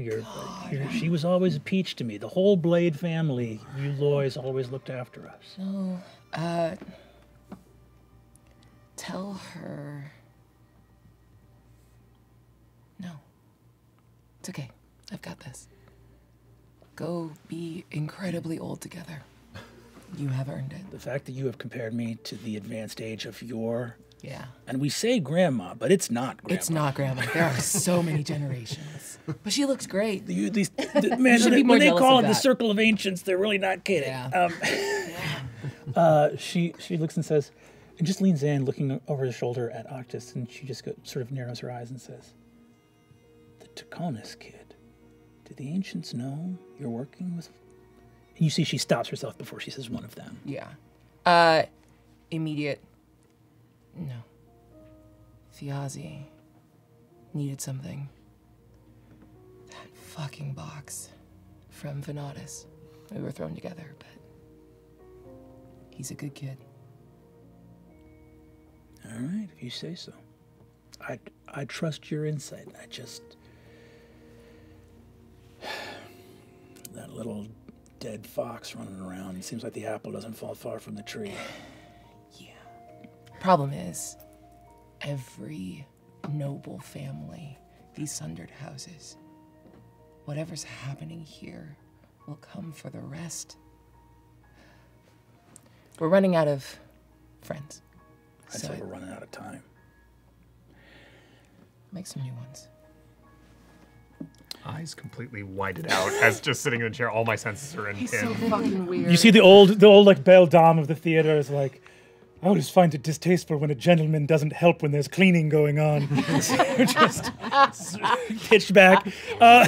You see, yeah, you can tell he's a noble. He's not lifting a finger. You see, Loza looks back over at Cadigan specifically and goes, "You been all right?" Wow. Yeah, I've been just beachy. How about you?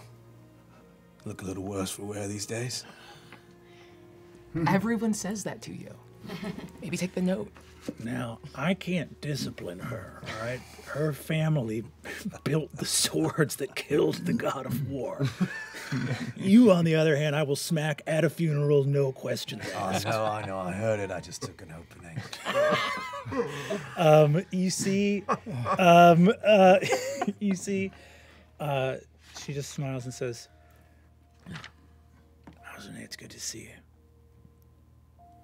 It's good to see you too. I'm headed west to green vines, wide orchards, my family's old farm. Would do me good to know that the Banner was still looking out for each other. And here she reaches and says, "Here, let's head to the inn. We'll head on out." And I think as you step out, Tayor, she reaches into a sort of interior lining as she's walking with you and says, I'll head out before you wake tomorrow. I'll get out before first light. And hands a small scroll case to you. You've seen it amongst her effects for a long time, but she passes it to you. It's been 12 years since we had to disband as a condition of our, what do they call it, amnesty or clemency. So we disbanded. But I could never get rid of it. And you see she opens it up, and you see tattered and threadbare half of a banner.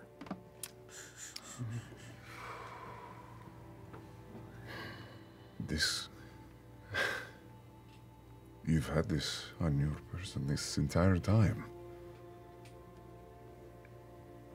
Who would you like me to make sure this gets to? I'm looking at him. Cadigan laughs and just claps Tayor on the back and makes his way toward Thiazi's coffin while they finish their conversation.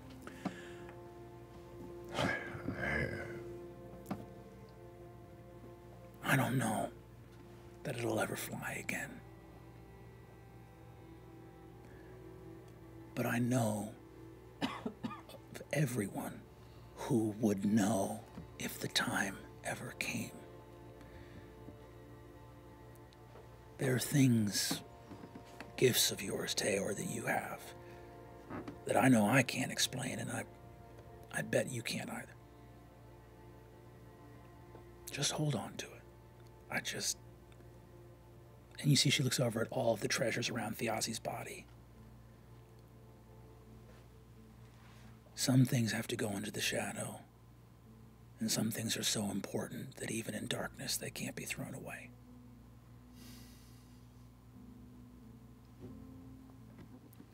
Thank you for everything. I hope the vines of the West repel you with their calm and their peace. I think I'm gonna go fucking crazy. But my knees hurt, so what can you do?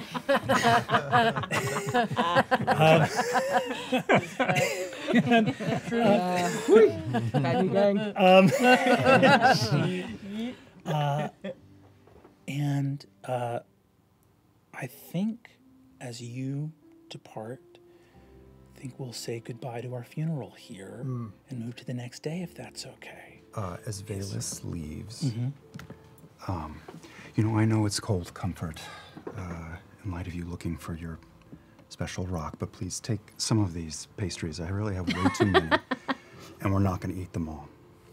I've learned for all of the years that I've been alive that sugar is very bad for you.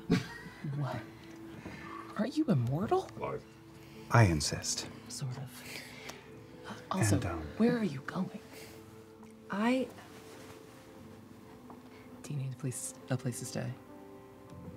I don't have to stay here. I've got you, but take the pastries, and I got you. And I'm not offering. And if you bring that level of threat into my house near my family again, I promise you, you will live to regret it. Good night. Let's shake on it. I put a whole tray of pastries. I start as I walk away. I just leave the pastries on the porch, and I sit at the end of the house, and I stay there, outside, for the night. Not needing rest. You perch in the shadows, like a gargoyle observing the home. You see, I think as she steps out, Olga, your partner, looks over at you, Hal, and goes, "If I couldn't eat sugar, I wouldn't want to live another day, let alone centuries." And that is what is wrong with religion. You see, no sugar glade. we move from this place, and I'll ask everybody except Travis to please depart from the table. Yes. Can Good we luck. please bring Sam and Whitney to the table? Yeah. Oh, my Good feeling gracious. comes. Give him sight beyond sight. If you feel a vibe, go with it. See what happens. Feel a tickle, that's me. It's him. So many things. Oh, the taking and bringing stuff. I know. Oh. I know. Bust your own tables, folks. I can't fit. This is gonna make me call my dice collection.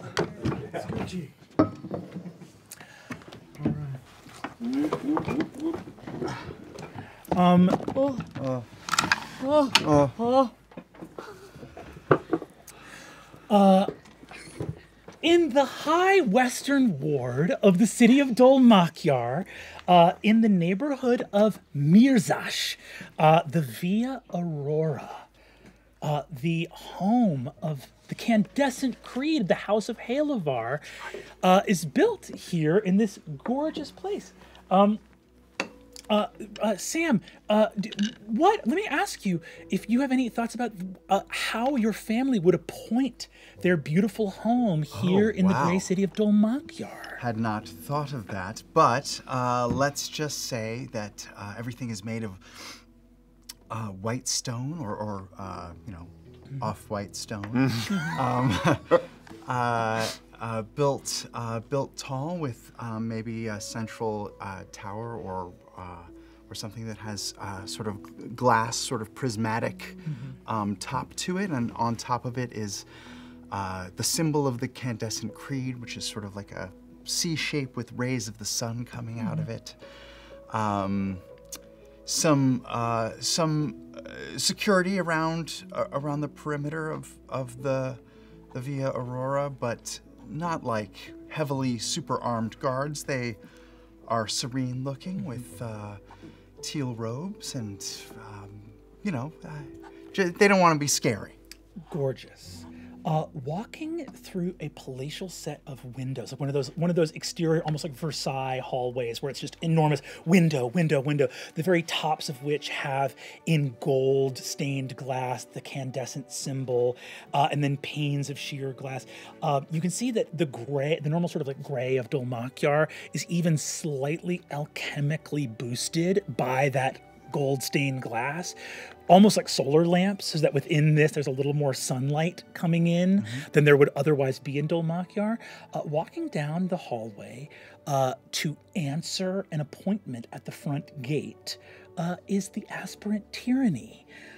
Tyranny, as you tread the hall by herself. Oh, great. As you tread to go, how is Tyranny feeling as she approaches the front gate? I feel good. I mean, I think that last night it didn't go great, but at least Wick got his scimitar, and I think everybody kind of understood that his intentions were good. I'm glad I got him out of there before he got his ass kicked by Lady Aronessa. So I feel all right. Yes. It's really hot in these halls. As you are walking along with sort of the solar heat coming from the stained glass, you hear a voice to the side, walking out of another hallway, joins you, your towering sister, Enmity, who is flanked by your other sister, who's a little bit shorter than you, but just stunning. Ruby red lips, small pronged silvery horns, this sort of whipping tail behind her. This is your sister, Cruelty. Cruelty turns to you and goes, Tyranny, how'd it go last night? I heard you had to deliver a sword. Hi, sister. Hi. Ever bright, ever light. Sure. It went okay. Yeah, we gave the sword. Yeah. Oh, good. I'm glad you gave it. It's so good for the Lord Wickander to show up at the funeral of someone we just executed. I'm sure it sends a clear message about where our values are. Agony, where are you? And you see that your last a small sister who is very waifish, doesn't look that big, and you see that for being a demon has spectacles on, and her white robes are much more monkish, sort of like hide her figure. And she goes, coming! She's got like bright blue skin, goes, Gah! And just hits the deck. Goes, God! Ow! Hi, Agony. Hi, how are you doing? You okay? Yeah, I'm okay. She gets up. I think I chipped a tooth. Enmity turns and says, the Lord Wickander, did he acquit himself honorably at the funeral? Did he aspire to the heights of the creed? I mean, he sure told everybody to call him by his big boy name. He said he's sorry. I think that he feels really bad, to be honest. And he is still as devout as ever? He believes in light? Yeah, he believes. How fun. You think that's fun, don't you? I mean, he's supposed to be the face of the house. So, I mean, it's sort of lovely in a way that he holds true to those tenets of the whispered light. Yeah, I think that it is... I think it's really fun that he believes in something. I think that he... Well, I know he's the only one, so... I don't want to touch it. Are you nervous about... No? You see, Enmity says, you feel as though your very essence shudders at the approach of some catastrophe. Listen, man, I just think that we're here to help and think that your guys are like a little bit more cut out for this kind of thing than Wick is, and I don't... Help? Who? Tyranny? Who do you imagine I'm here to help? You see, Cruelty says, yeah, the mortal world is so much more confusing than the pit. It's just important to keep perspective, don't you think? Yeah, I have perspective. Here to help the family and get them to where they are supposed to be. You see, Cruelty says, great. Glad we're on the same page. Enmity says, we'll leave you to your work. We have other more pressing matters. Tyranny. See that you remember. And you see that she lowers a clawed finger and puts it right on your clavicle here and digs in enough to draw blood that turns to smoke. Remember where you are from. Her eyes glow red. And what you are. Yeah, and by the way, I made a friend last night, as if you care. Her name's Taisha. She's really cool. She's in love, so... You see that Agony turns around and says, you made a friend? Yeah, I made a friend. Oh, good. We'll be able to use her to our ends, right? Oh, sorry. And you see, I mean, he says, Agony, now, with me. Whips around and begins to leave his Cruelty, sort of waves at you, and Agony trips on her robe, and clips against a sort of shelf. God! Ah! And just gets, Enmity swoops down with a massive clawed hand and just starts to drag Agony down the hallway. Gotta get her a helmet. Oh, she's so much. Proceeding down the hallway, you arrive at the front door. The door opens, revealing Teor Pridesire, with guards on either side.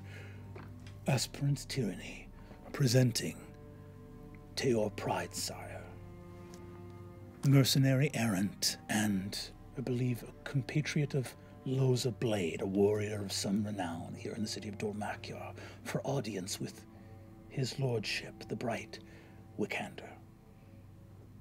What's up? It's good to see you again. Yeah, thanks for coming to the house of the CC. May the beam reach you. The CC? Oh yeah, the Candy Creed. The Candy Creed. Yeah.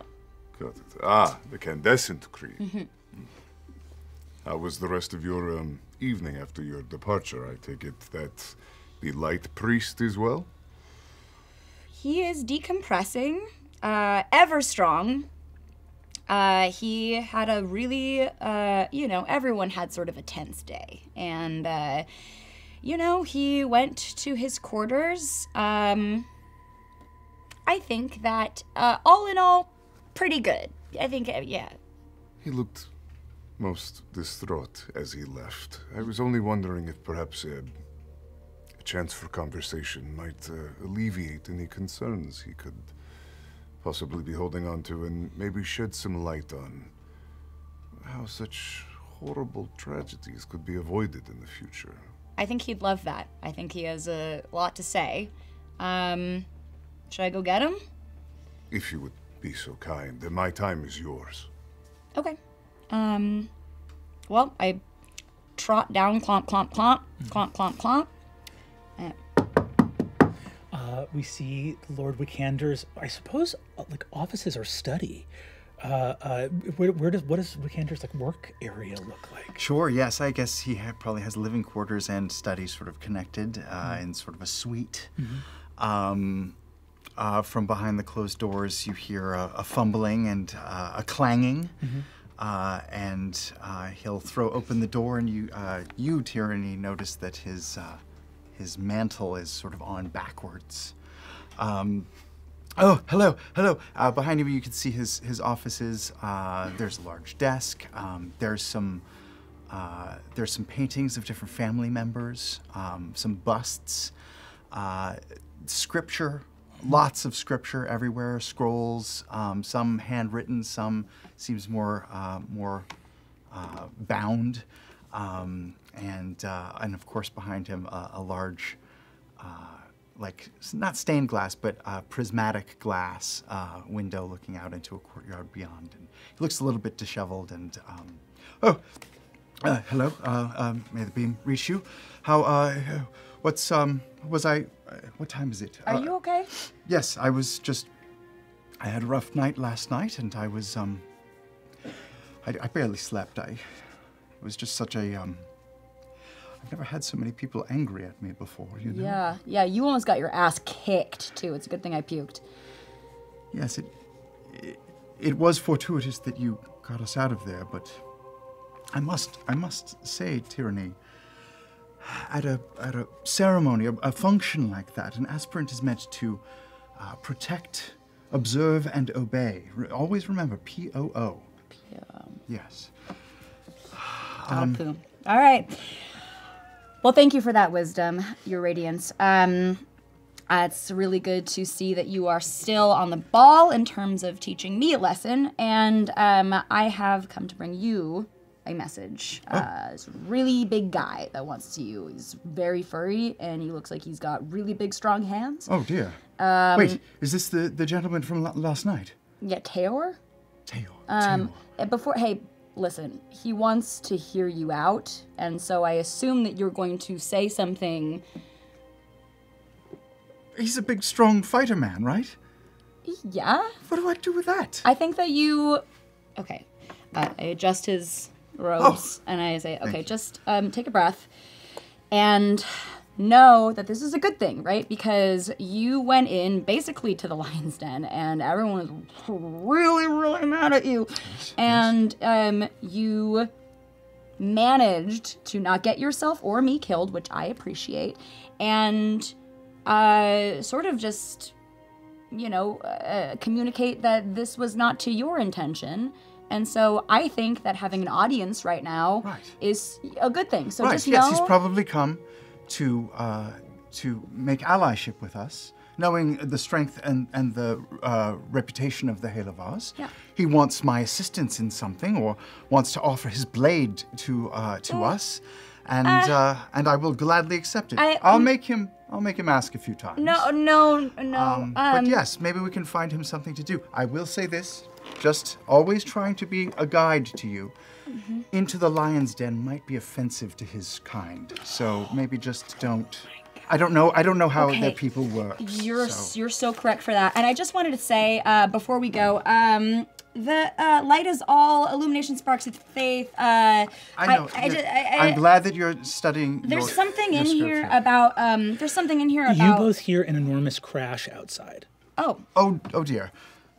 We run out to find out what it is. Tayor, outside, this place is kind of wild because it's palatial, but you see there's a huge lowering pathway, gravel strewn. Everything in here is like white, imported stone gravel. It's like, looking out, you see a wagon coming up this from a like lower area underneath the palace.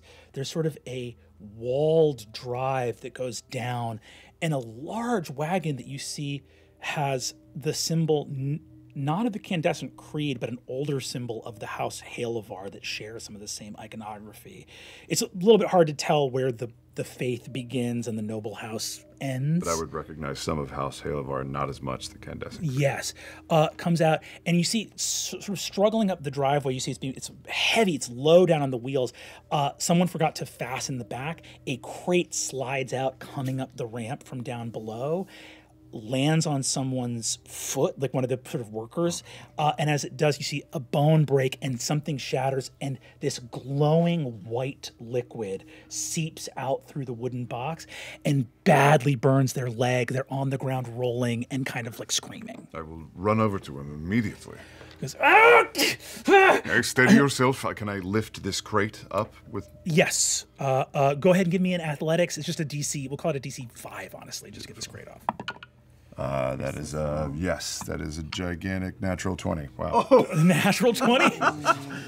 I'll say on a natural 20, if you also want to, you toss this thing off of him, and I'll say in the same action, if you want to, also you can, if you have any other abilities you want, you see he's like, yes. Yeah. I would lift and also just do a very a lay on hands just to try and do a little heal to ease some of his pain. We run out. As you exit the door, you step out into the courtyard and see Tayor Pridesire on a nat 20 single-handedly lift this crate over his head and reach down. A lion-headed emblem at his side glows radiant with light. Ooh. As you see light extend from his paw, and you watch this man heal an injured guard here in the courtyard. I think on that nat 20, nat 20 is crazy. On a nat 20, the cloudy city of Dolmakyar, momentarily there's a breakthrough, and the wagon and surrounding area, and Tayor in particular, are bathed in sunlight in this moment as you exit the courtyard. I was rushing out to see what the commotion was, but upon seeing this, the breath is taken out of me, and I momentarily stumble and have to just lean on Tyranny for a moment because I'm so taken by the almost painterly beauty of the moment, and clearly this man has been touched. I'll also stand and rise, and as I turn, oh shit! The mane kind of hits in the wind, and the gold of my eyes sort of fades post nat 20. Whoa, so cool. That was very cool. Yes. What seems to be going on out here? Just a moment, and I'll help up the man. He looks up and says, "Thank you kindly, sir. Are you a priest of the light?" A friend of the light. Pleasure, sir. Thank you. That's marvelous. I was worried I'd lose my leg. They have you transporting horribly hazardous liquids. What was this that you were moving? That's nothing. No concern of yours. It's just church business. Church business. He says, sorry, the gentleman, Lord Wakander, healed my leg, so I won't have to miss a shift at work. Everything will be all right. You won't have to... Worry not. Just take this where it's going. To my father, or...? The Lord Goddard has already said everything's well to do. We're to ship this out to Azir first thing tomorrow. We're moving it down to Caravan Hill right now. Make it so, and ever bright, ever right. May the beam reach you, my lord. Thank you so much. I'm sorry for being injured. You see, he... Accepted. It is a truly wonderful thing to have people that are so devoted to you in their service. You must be an incredible man to work for. Well... The best. Please, Tyranny, I must remain humble. Some have called me a great man to work for, sure, but I don't hear that, nor do I acknowledge it. It's just who I am and who we all aspire to be. It is wonderful to see you again. Please allow me to reintroduce myself. My name is Teor Pridesire, and when I grasp his hand, it is iron tight and does not let go. Mine is like a raw cut of veal. Just sort of clammy and soft. I see one of his pinkies just flirting with the idea of dislocation, but just kind of keeping it there. Yes. I was so moved by your concern last night and the raw, pure emotion that you showed over my friend, my fellow comrade, and I wanted to thank you for that and see if we could speak a bit further about what it was that was making you so upset. Tyranny, offer him your hand. Oh, can I also shake your hand? Actually, this is great. Hi. Tyranny. Wow. Your hands are so big and rough. His hands are so soft. It's crazy. Soft with the holiness of the creed. Yes. It is a pleasure to meet you, and yes, thank you for coming. I'm sure we can find a way to assist each other. I can guide you in any way you need to go, and perhaps you could be of assistance to my family as well. I would be very open to any such suggestion. I came here to serve the amazing Loza Blade, but obviously my brother and others that know the Aussie we have been waylaid by this. It is hard to know what to do next, but I saw in you a kindred light. Yes. The feeling that answers lie in that light, and I knew that if I found you, I could find someone that would help me guide the others to that light. You see, Tyranny, when you carry yourself with goodness and justice, others see it, respect it, and home in on it. Always carry yourself with respect, self-respect. Understood, Uranians. Yes, I'm sure I can guide you to somewhere where your true heart can do its best. A friend of the light is a friend of mine. And please, come inside with us. Thank you, that's most kind. You enter into the manor and arrive up at your study. The Via Aurora is beautifully appointed, and you have a little bit of privacy here to discuss. Well, if I may ask, how were you friends with the Aussie? Do you mind if I make myself comfortable? Sure, go ahead. I'll reach back and take the shield that's on my back and take it off, and underneath it you'll see a giant golden flail with an angled head underneath it, and when I put it down, it weighs a lot. Oh. It's much better. The Aussie was a friend, but also a mentor. I looked up to him in the Torn Banner of the Falconers Rebellion. It meant a lot to me and the people that I served with. But we had gone our separate ways over the years, and Loza Blade and I were coming back to Dol Makyar, and we meant to find him and my brother, Sid. Do you know him? Do I know Sid? Sid Pridesire, give me a history check. Okay. Call it a difficulty 20. Tel Sidamir. Oh, nice. History 16. 16. The name Pridesire rings a bell. I'll say on a 16 history, the Falconers Rebellion, I forget how old Wick is. How old is Wick? He's only like 28, 29. So you would have been a kid at the end of the Falconers Rebellion. The the torn banner on a 16, which meant that this mercenary in front of you fought on the other side of the war from your family. Oh dear. Forgiveness is one of our central tenets. Do you still harbor resentment or ill will towards the noble houses? Of course not. No such things are the ways of the past. All of that has been remedied, and new power has been instilled, has it not? It has, yes. And we are to bury the old hatchets and move forward with friendship and partnership with even those who fought against us. That's why Tyranny and her sisters work with us. They former shadows. Our faith believes that the light can burn through any shadow, and she and her sisters were once demons. Well, I still am a demon, technically, but I'm on my way. Yes, yes. How redemptive. How many sisters do you have? I have 3 sisters. A handful, to be sure. Do you have siblings besides Sid? Just my brother. A small knock on the door, and then without waiting for a response, the door opens. A number of servants out there, and the Photarch, Inessa, walks in, your grandmother.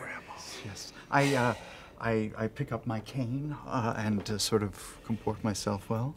She walks in and says, "Right, Wick, we need to talk." "Hello, and who are you, my friend?" I am Teor Pridesire. It is a pleasure to be in your presence, Photarch. I understand that there was an accident outside and that you healed one of our porters. Not only healed with radiance. He might be luminous or some sort of light-touched. Are you one of the luminous? Are you one of our faithful? This term is new to me. I admit I am new to the Candescent Creed, but tales of your light has spread far and wide outside of Dol Makyar. I had journeyed into the city to learn more. Give me, if you feel so inclined, deception or persuasion. Which one of those is better? Oh, it's not gonna matter either way. 5. 5. She looks at you and says, "How wonderful that news of our order has reached, that the light spreads as it must and always shall. A warrior gifted with innate connection to the light itself. Might I ask, I looked on our register that the inimitable Loza Blade, whose reputation far precedes her, had made an appointment with you." Yes, she vouched for Teor here. Well, the House Taconis, having arrived for the somber and tragic execution, are currently present, and they believe there may be some danger afoot in the city. I think a bolstering of house security may be prudent. I hate to think of such things. I wish only that peace and justice prevailed in the hearts of all. But until such time as the light can fully spread, such that none seek violent response, I think it might be worthy of us to take the word of one such as Loza Blade, if it's all right with you that we increase your security detail, my grandson. I'm, of course, more than capable of defending myself, and with Tyranny at my side, I have even more protection. However, absolutely, Photarch, if you recommend even more security... Photarch, if I might be so bold, Loza Blade is, well, to be fair, a fan of this honored household. Well, despite our past differences, we see the good that's been laid and the time spent. If I may, I would like to put my name forward as perhaps a consideration for that protection. I'd like dangerous times, and a sturdy fellow is offering himself. It's like fortuitous. Well, here. let's take Master Pridesire. Servant, let's say that Master Pridesire is, first of all, can we not supply a drink or some food or something of that for Master Pridesire? That's on me. Go ahead and take him, and we'll send Sir Felonius to you. That would be My uncle. Wikanda's uncle, our head of security. Sir Felonius, wonderful. And we'll have that all settled. Thank you so much. The light, as always, moves in all directions, and it is simply for us to open our arms and receive it. Thank you. Thank you, Fotark. See the young Master Pridesire to some food, aspirant? Yes, Fotark and Yanessa. All right, let's go get snackies. Are you okay? I think so, yes, thank you. You are shuttled out, the door closes, so it is just Yanessa and Wikander. Yanessa turns to you and says, "Get rid of the elf throw rug, would you?" What? The cat man? Yeah, he's up to some funny business. Look, I got you no see, such thing. When are you gonna open your eyes and realise that our house has got enemies? Loza Blade was the commander of the Torn Banner. Yes, They that all was should have years been ago. hanged as traitors.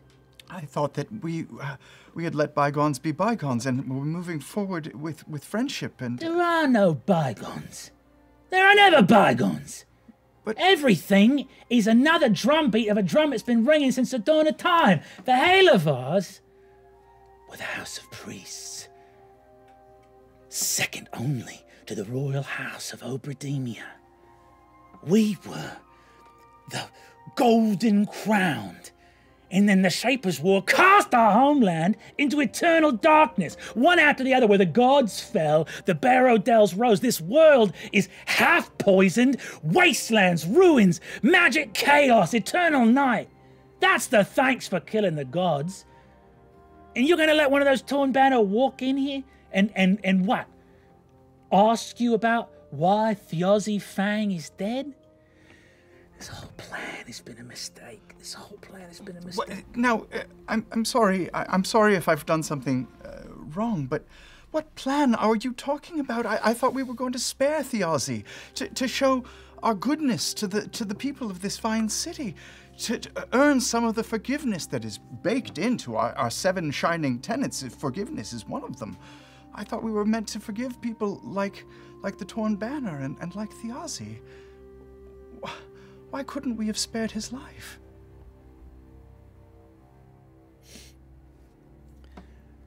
The Taconis are moving, and we need to move and keep up. Do you understand? They are our closest allies. Sure.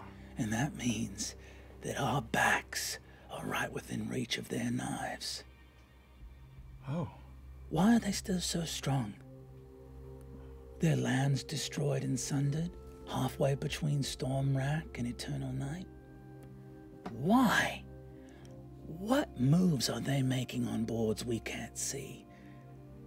Thiozi had to die because the Taconis wanted him to die, and right now, we need them close. I still can't get my eyes on what exactly it is that they can do.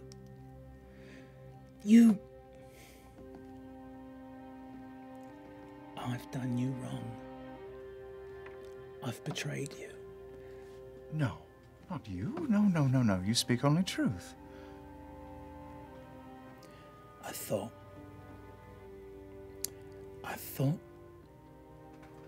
it would be of great benefit to our house that our scion should walk only in the light. But there's nothing solid that doesn't cast a shadow. Yes. I made a mistake, and I've been making it, and it's time to set things right. Don't make any plans for tonight. When your father returns, it's time for you to know the truth. You mean to promote me? Yeah, Wiki, you're getting promoted. And she opens the door and leaves. And that's where we'll take our break. Yeah, Wiki. You're getting promoted.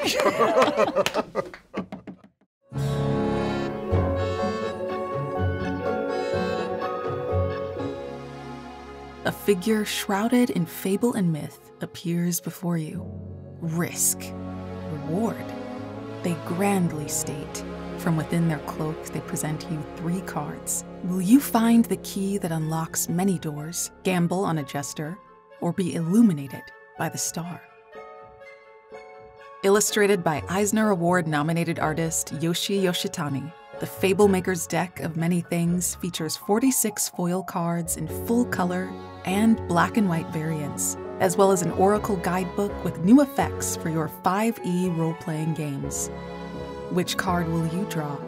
The Fablemaker's deck of many things, available at hitpointpress.com.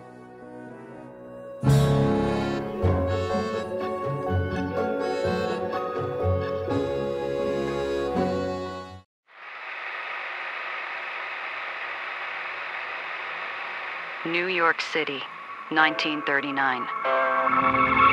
A floating metropolis, ruled by the iron fists of the barons. It's an empire of steel, held aloft by the miracle of Aether, a substance that can lift the tallest buildings to the heavens.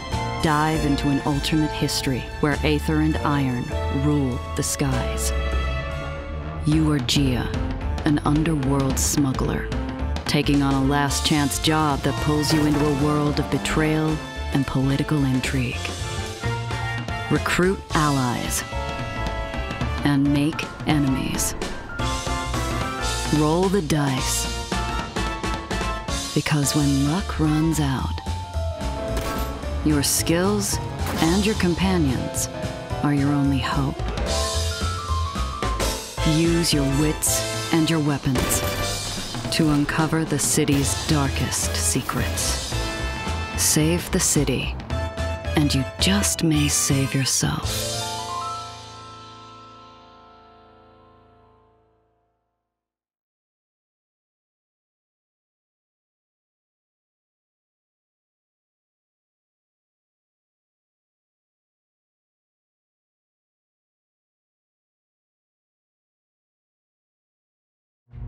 The Luxon beacon.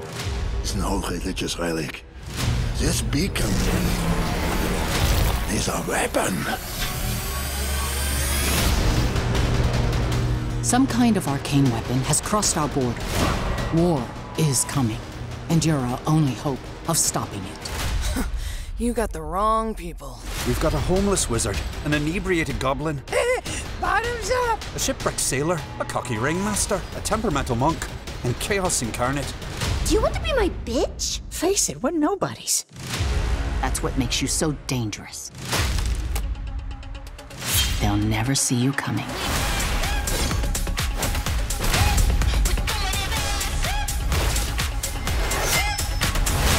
Time to put on a show!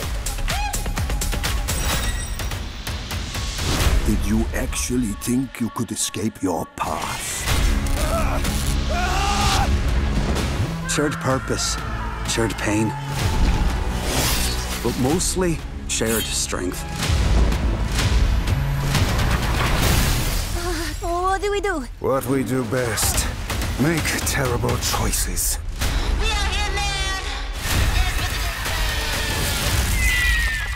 I'm out.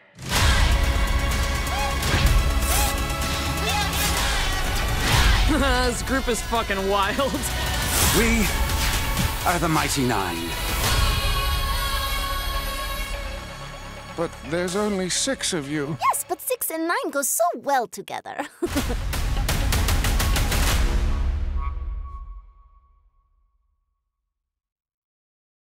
Welcome to Weird Kits. You look like the person at a funeral where I would wonder if you had something to do with it. Thank you so much. You're welcome. I have achieved the 21st century dream of being on a podcast. We finally did it. Oh, hello, everyone. Hi there. Or some of you, whoever's listening. Maybe nobody. What a week. And I don't even know what day it is. Who knows? I guess it doesn't matter to people who Certainly are not in here. This is kind of a liminal space. Like, I read highlights for children. This is way better. Highlights was for dentist's office. I have my California Science Center mug, which is one of my favorites. Where'd you get that? I got it at the California Science Center. No, I just wanted to hear you say it again. Look at her. I want to be her. 2025 has really just been a real banger so far. Thank God it's over. This might not be very exciting to listen to or watch for that matter. I can keep talking. Our audience wants to murder you right now. And I peed on the stage because I was nervous. What question did they ask? Wait, let me spell it again. Okay. This is great podcast right now. My grandpa gave me this, by the way. Not to brag. I'm on YouTube a lot. I Not to know. brag. I was Miss Junior Michigan. Not to brag. God, that's a good mug. I'm a winner, baby. Let's hit a weird landing. Let's jostle everybody's luggage. Why are we doing this? I don't meet a lot of people who have a similar level of damage. Very. Yes!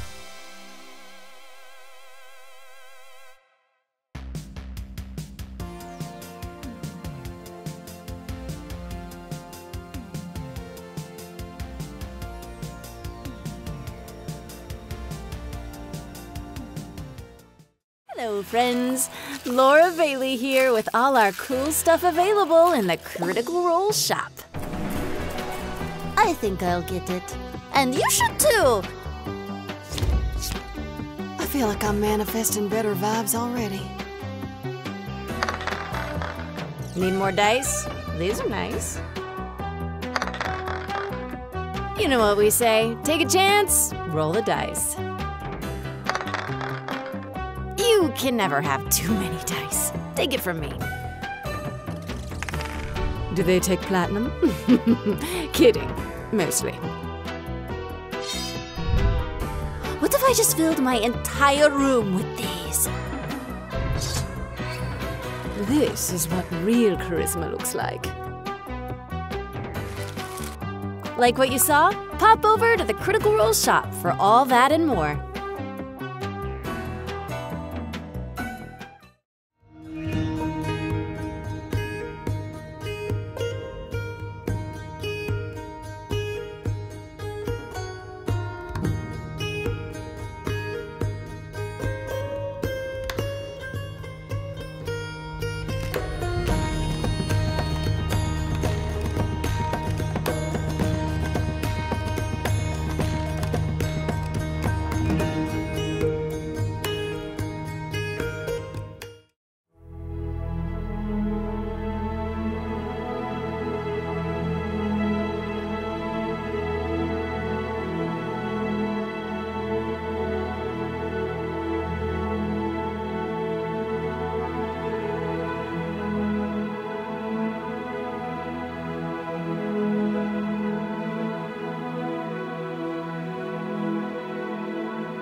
Move the rook to B6. Okay, save that. I'm trying it.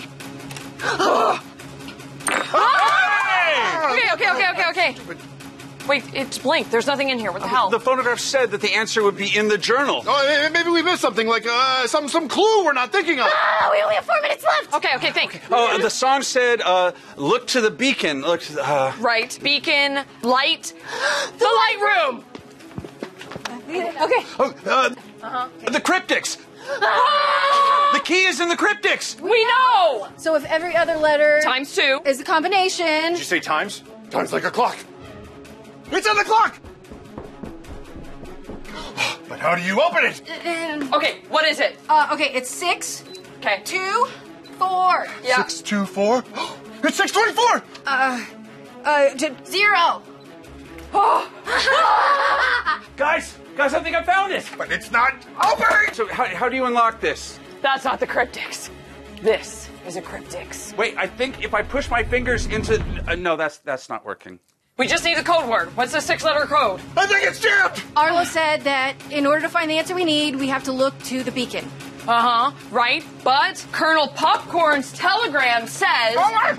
Be aware. Stop. Exciting new. Stop. Amazing. Stop.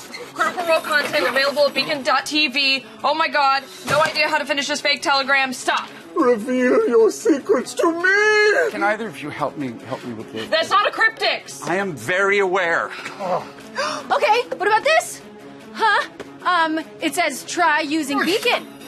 Hey, Travis, could you help with the... Not now, dude. I'm trying to save us. We only got 90 seconds left. 10% off merchandise, members only Discord, exclusive new series. Is that a clue? I don't know. It just feels too obvious, like something that a lazy writer would try and shoehorn into a script. Well, that would also explain this. I know. That's useless. Literally, no one says literally anymore. Exactly. We're running out of time, people! Come on! Okay, we just need a 6-letter word that unlocks this artifact and also unlocks amazing content. Also, would it kill you to try to help us, Ashley? What do you think I'm doing? While you all were busy sucking eggs in La La Land, when I was making an improvised munitions charge that'll blow this door off with minimal loss of life and hearing. You don't explode a door, Ashley. That's not how an escape room works. Oh, really? Because that is literally what this is. An escape room. Did you say literally? Literally. 30 seconds! Help! It's again. Fire in the hole! Ah! Hey guys, yeah, good job, or not, I guess. Tried your best. Did we do it? Did we escape? No, you didn't. Oh, so close. It was this stupid cryptics. The code word was too hard. It was impossible. Was it? Yes. What was the name of the detective? Detective Beacon. Yeah, it was Beacon, yeah? And where did the murder take place? Beacon Street. Yeah. And what was the name of the law firm that hired Detective Beacon to exonerate the Beacon State graduate from the murder on Beacon Street? Beacon and Associates. So, what was the code word? It's Beacon! It's Beacon! Oh. Yep, see? Here's the room key. And here is all the cool new info about Beacon, our new membership program that offers discounts, early access to the Critical Role podcast, and new content like Critical Role Abridged and Reslayer's Take, along with exclusive content like Fireside Chats, the Crit Roll Cooldown, and many more to come. So how do you get into the clock? You don't! That's just a clock! Kyle, I have a problem. What did you do? Those weren't even here for the escape room. Where did you even get those? Hello, bees, it's me again. Look to the beacon, my old friend.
Hello and welcome back to the city of Dol Makyar as we arrive at the next day after the funeral, the wake of Thiazi Fang.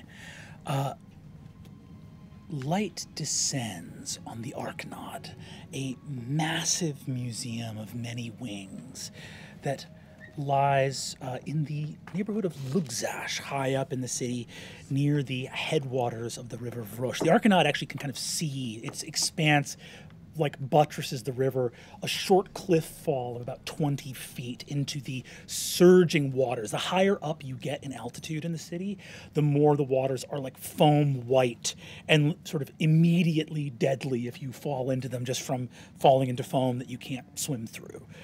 You look and see that the Arkanad is this massive, spiring gray stone, like a lot of the stone that was shaped in the ruins after the Shapers' War.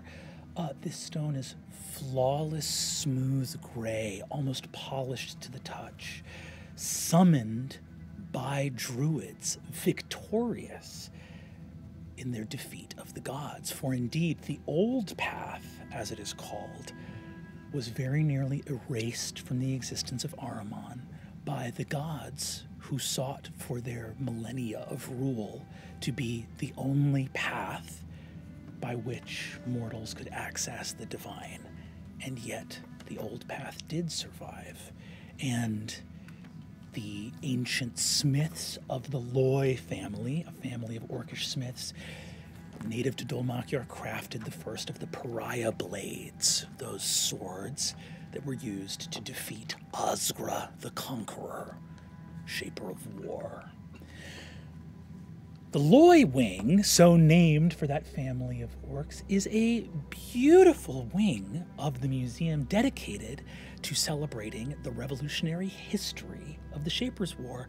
Taliesin, Belair, as the curator of the Loy Wing, what do we see as we move into the dusty light, and where do we find Belair within the Loy Wing? Well, it's after hours, quite obviously. It is grand and has that echoey reverb of a institution with far too much money. Each exhibit kind of stands in this large circular, or the main room is this large circular room where the sword itself is up in the center, well lit with a series of small plaques around it. It's also, every exhibit, I should also say, is slightly magically enchanted so that when you walk up to it, you start hearing the audio recording of what's there until you walk away, and then it silences itself so that you can maintain the quiet. Voices that would approach the lights on a well-crafted but simple cold iron blade, so dull in its lack of ostentatiousness. It is obviously never knew the touch of fire, was smithed carefully over time from raw ore through pure effort of metalworking, pounding of hammers again and again and again. It seems like the light from these magical cantrips, as it touches it, almost sinks into the blade, as though this blade were so common that magical light could not even rest upon its fuller blade or edge. Off to the side, in an open door, we see an office, candles burned down to the very basin, and a silver coffin sized for a halfling on a desk, books and scrolls open, a sleepless Bolaire and Murray here working in this place. You've been working all night. Go ahead and give me any skill checks that you would have thought to make during this night of working to look into this. I would have had every filed, indexed filed piece of paper that we have pulled out, just so that we have the paperwork, so we don't have to go down into the archives. Everything that exists is a piece of paper. Yeah. Got a giant pile of those and a few clearly very old books piled up that we're looking through, including a translation, a book for translating some of the text on the coffin. Anything you would want me to pull? Well, I would have done a very meticulous ritual casting of an identify spell. I think you almost see like Marie's got like gloves on, and you see something that you might not have noticed before, but she's got this like basically a little monocle that clips to the top of her hat, so it is now very precisely positioned to the front of her left eye. She has been using Mage Hand and taking the tip of her fingernail and almost using it to carve and do a half-assed autopsy on a big old box, as she's been kind of doing this all night. So I would, yeah. There's oh, go ahead. Do a nice little investigation here. What are you going to use? Investigation? Well, no, I'm gonna use identify to investigate. I will say also the object is sitting on a desk and it's illuminated by bright limelight so that we can really see it. It's not candlelight. It is a bright chemical. Yeah. It's also sitting on some sigils that are clearly there so that if something goes horribly wrong, it will contain it as best it can. Zul, question for you. Have you opened the box or left it closed? Until we know what it says on the outside, I would say not. Yeah, I would That identify before open. Bolaire, as curator here, you see wizardry at work. This craft of the Pentevral. And I think seeing wizardry here, Murray, without any roles necessary, the ethos of your school, alive and well in your heart, there will be limits to how much truth you can glean if you don't look in that box. Now, it's extremely prudent not to open it. Far be it from me to tell you to open it. And I would say even above table, I'm totally fine if you don't. But that conflict is here. The conflict of truth, great truth, at least in the philosophy of the Pentevral, requires some risk. We're at step one, though. Yeah. Right. This is step one. Then we will open. Do you have like one of those big flues? You know, like how sometimes you see them in laboratories and they kind of help, like, because I know there's a whole bunch of bad mist that came out of this, so I just don't know if there's something like, you know, for ventilation so we don't burn our eyeballs. We have that, yes. All right. 1 second. I just open up we have a vent system. Again, everything that we've seen happen, we build something to try and make it so it won't happen again. Mm-hmm. So it'll help. You have everything set up. Do you cast your Identify spell just on the exterior of the box? I hate you so much. I hate you so much. I'm going to do something before we do this that she will not notice. Yeah. I'm just going to drift into the... Says who? You will not notice Says this. who? Says me. I'm going to drift into the black box. Okay. Has anything changed? Is there a sign of anything changed? Just a risk. Just a hunch. Deterioration a little more rapid than... Okay. Yeah. Thank you. Moving through this space. We're gonna open the box. You're gonna open the box? Well, we're gonna take a nice distance. I'm gonna Mage Hand. Yeah, we're... Open the box. Mage Hand? Got all the windows open. As you open it, once again, you see mist. And have more of an understanding of how to engage in this way, in this moment.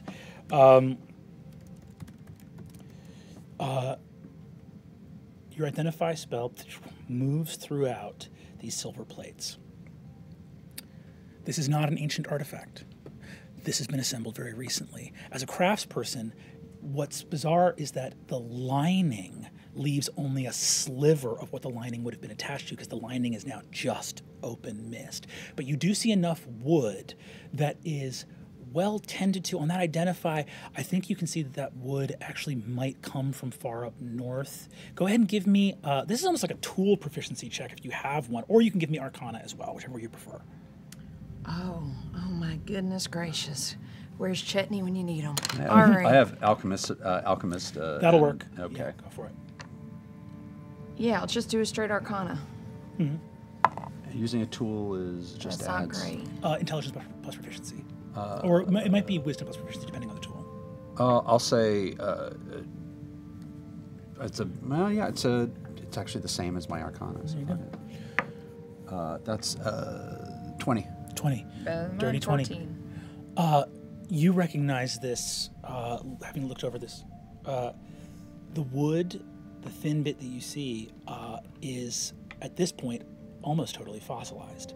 This is recovered wood from the wastes, deep within the wastes, shattered and fallen trees from the place where the goddess of life, the shaper of the elves, died.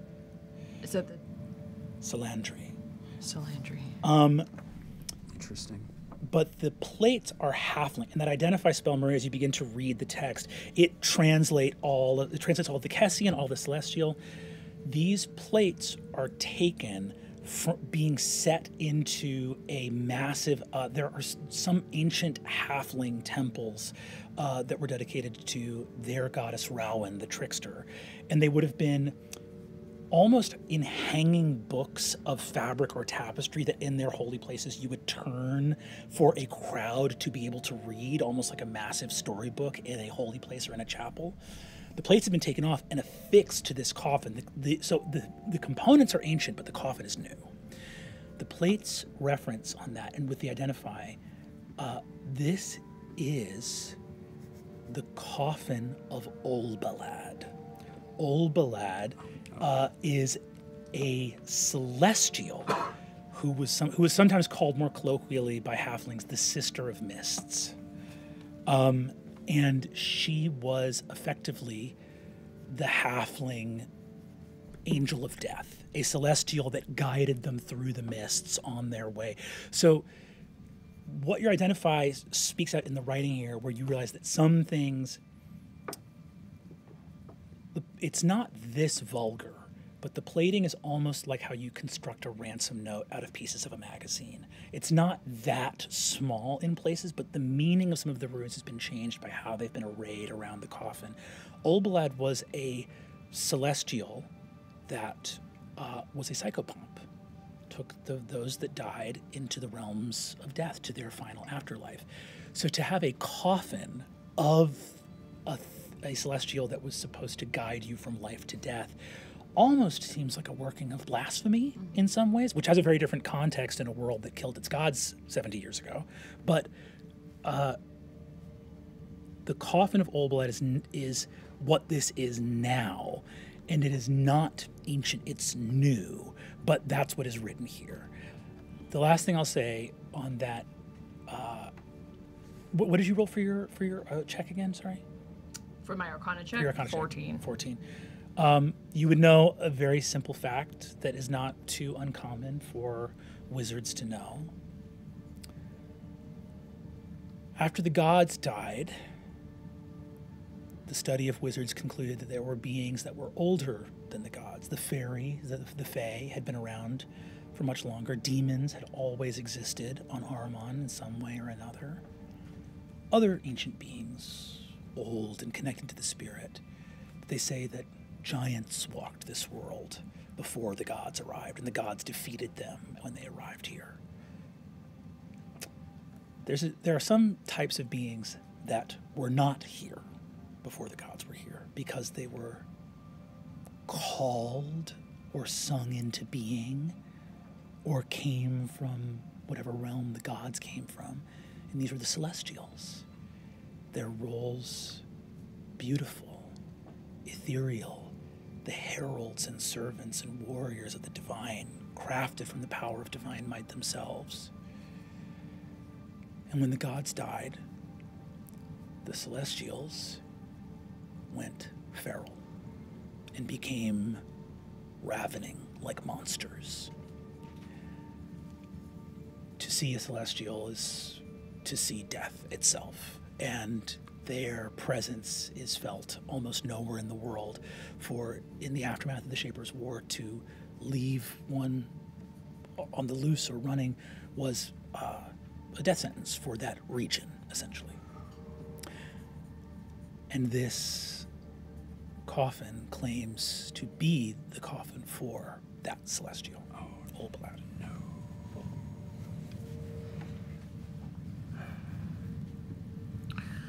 Well, I reckon we got a problem on our hands. We've got a very, very serious problem.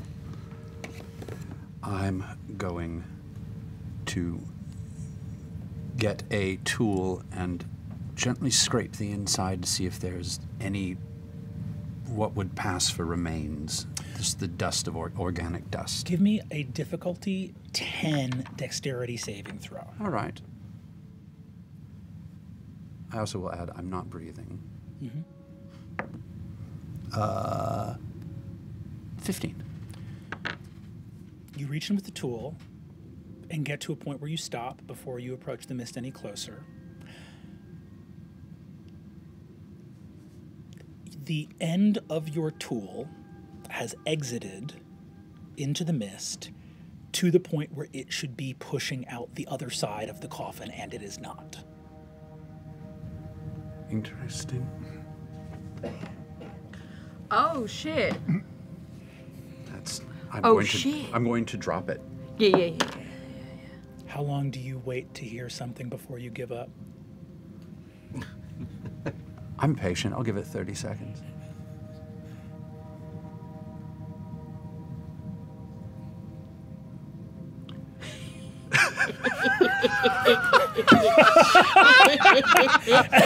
Oh, we are so fucked.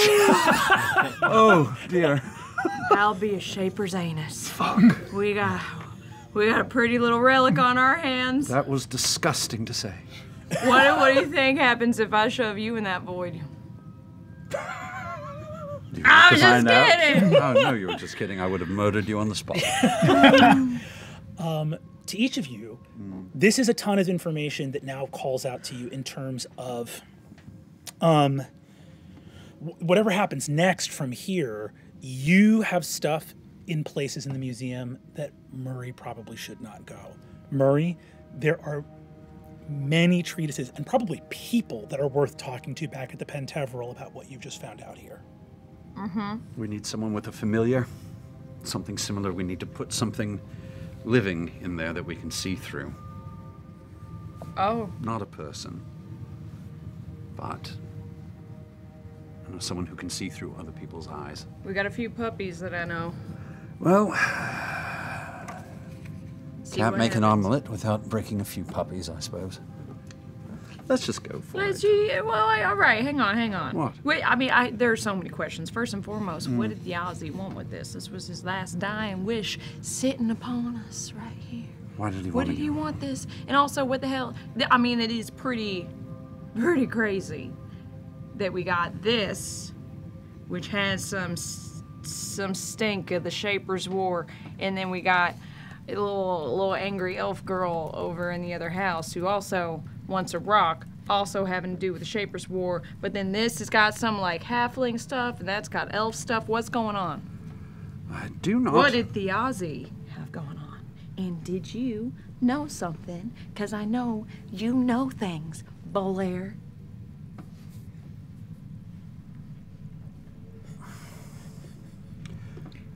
On occasion, I would procure artifacts for him, and in return, he would send me things to look at. That you just said absolutely fucking nothing. I know.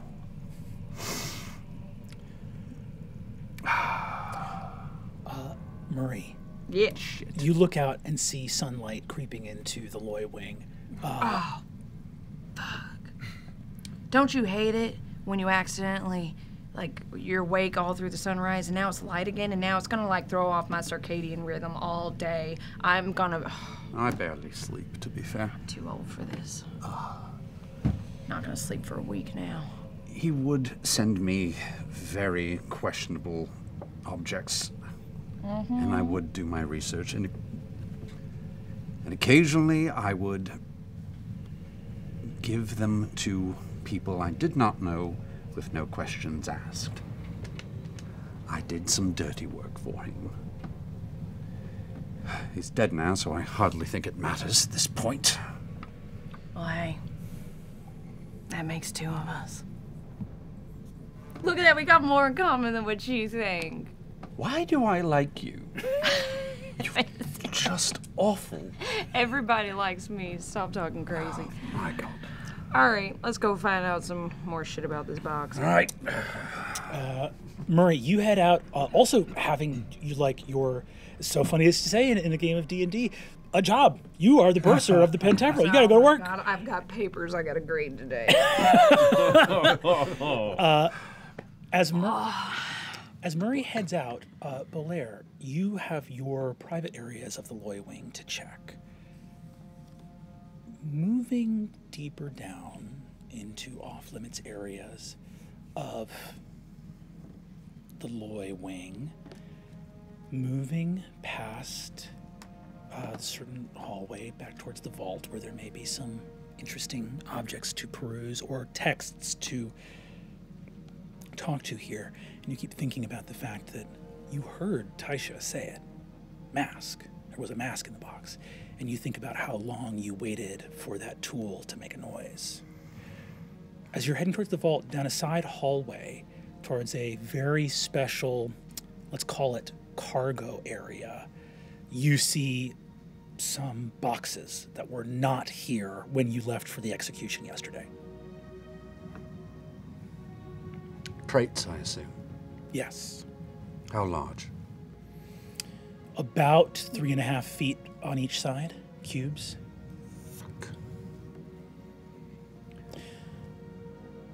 I'm just going to open the crates at this point. Not whatever's inside them. I'm just going to take a look. This is as safe a place to do it as any.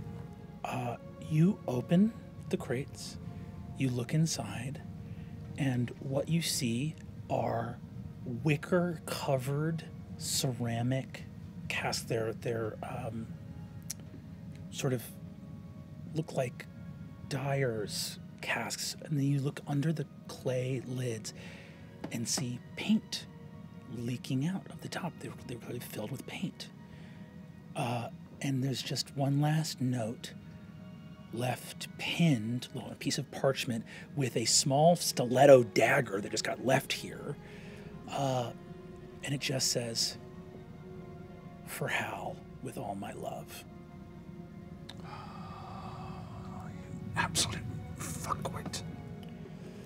I'm going to reseal it. Mm-hmm. I'm going to go into my private office. Mm-hmm. I'm going to pull up anything I have, which is probably not much, on the fate of Termina. Whatever I can find about what this thing might be. I'm going to pull a couple, as big a book as I can find. Yeah. I have a little mechanism that will flip the page every 10 minutes. Mm-hmm. And I sit, and I become perfectly still, and I let the pages flip in front of me for a few hours. Gorgeously freaky. Elsewhere in the city, in the neighborhood of Rosigar, the noise of horses arrayed in fine lines, snow-white horses, armored soldiers, pole arms on their backs, soldiers of the House Divinos, boom, boom, boom, ride forward. A carriage pulls in front of a building. Emerging from it, golden breastplate, symbol of House Divinos. Across from it, the House of Royce, their liege lords. Silvering mustache and goatee, scars across the cheek, golden helm taken down to a side, a broadsword, a polearm astride the carriage top. General Raymond Divinos exits the carriage, looking at the exterior of the Tangled Sheet, a house of companionship and warm welcome within Dolmakyar.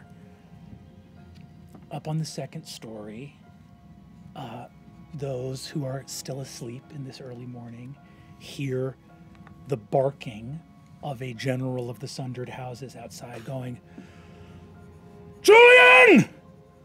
Julian!" What state do we find Sir Julian Devinos in?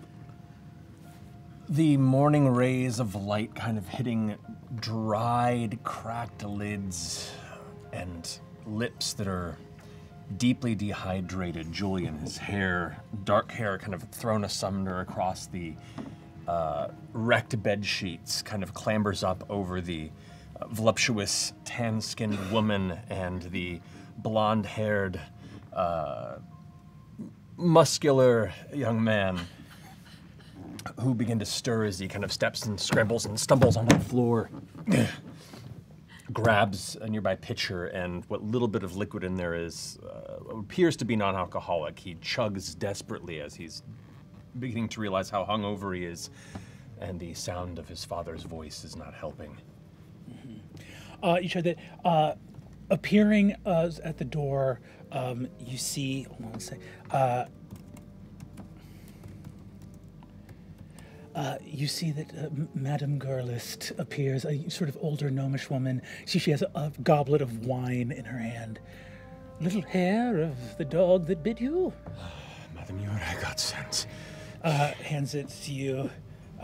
Says, I don't know if you heard your dad's here. I heard the whole fucking city heard. Well, we are always grateful for your business, Sir Julian. Tell him I'll be down in just a moment. Him? No, your dad. Yes. Yes. You see that she rushes downstairs, and you see sort of walks out and goes, "General, good to see you again." And at which point, Julian kind of goes and starts gathering his things, still nude as the day is long, kind of slowly getting himself together as the two other companions kind of begin to rouse from the noise and the chaos. He kind of glances over and appreciates your services, and he sets out 2 sets of coin, studies them both, and puts 2 extra coins on the stack, referencing the younger gentleman. Until next time. Throws his capelet over his shoulder and, with a deep breath, steps into the center area of the brothel towards his father. You step out. As you step out, the guards of House Devinos all gauntleted hands to the breast as they bow, and you see your father turns around and says, "Don't salute him!" And as you step out, "Well, Julian, pleasure to see you, my son." Father, by what honor do you come on this gracious step beyond your comforts to greet my morning in person? Well, going to your chambers in the Devinos estate, I presumed I would find my son in the extremely expensive bed that we paid handsome money for, where we sleep in a strange city when the husband of our liege lady has just been executed. So I thought maybe you'd be, I don't know, nearby? How does it feel to be wrong again? Your dad raises a hand to you, looks at the gauntlet, and starts to take it off, and by that time has calmed down enough.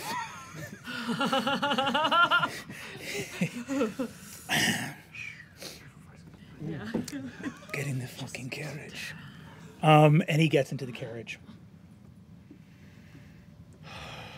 He takes a minute. There's sweat on his brow now as the nausea that he's kept at bay kind of washes over him for a moment. Swallows. Doesn't make eye contact with any of the men and just enters the carriage after his father. He goes in, looks up at the driver. Palazzo Davinos. Horses take off. Soldiers fall in. He stares at you.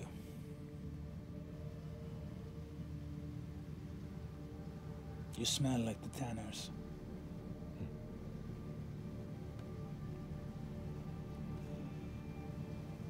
What's the point of travel if not to engage and enjoy in the local culture, huh?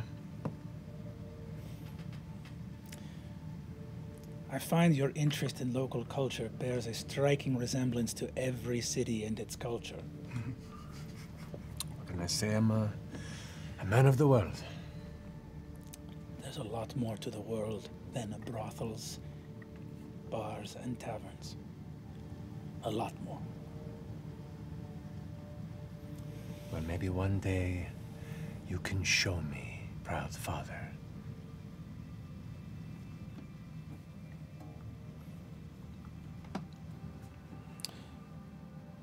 The resupply carriages have not made it to the Palazzo Davinos. Word has reached us that they were stopped at the Dvalmar Pass. Do you know anything about this? Does not seem like it's part of my purview, so no. This is news to my ears.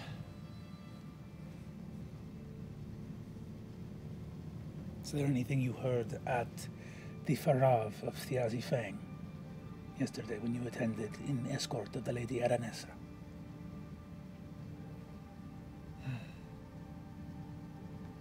A lot of tears. Some old war stories. You know. People that have a very strong opinion of this man. You know about it. Surprised you weren't there for how well you were two friends, huh? Right? Storied history. So gracious. Two of you, thick as thieves for so long. Thiazi Fang saved your cousin's life at the end of the War of Axe and Vine. It was a tragedy and a heartbreak that he ended up on the other side of the Falconers Rebellion. Every man makes their choices. I'm sorry that I was the consequence of his.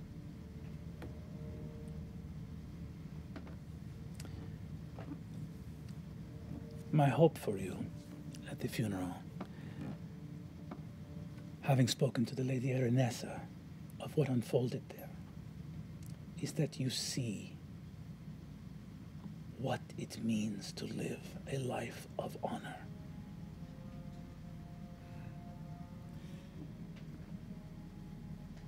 To answer your first question, Father, from what I saw at this party was not a man who had dabbled much in honor in many years.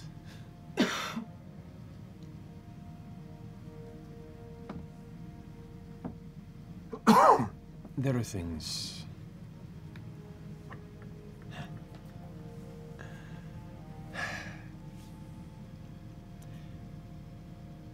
I hope Aranessa got what she needed out of it. She deserves at least some closure for what he did to her.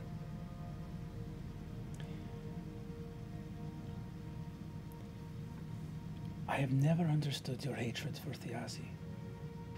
You did what you did.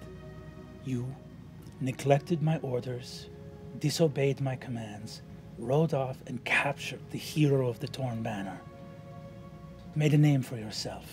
Brought him in, delivered him to Taconis, Helovar, the others.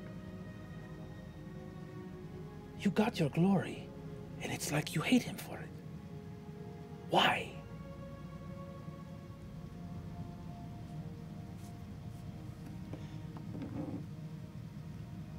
He sits a minute, clenching his jaw even tighter before he, without making eye contact with his father.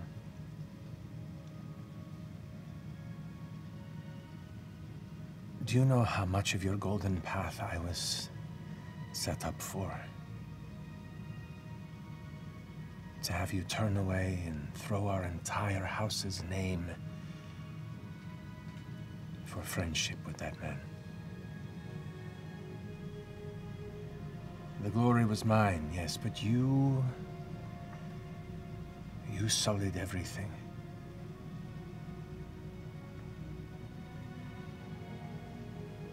So I don't forgive him for what he did to you.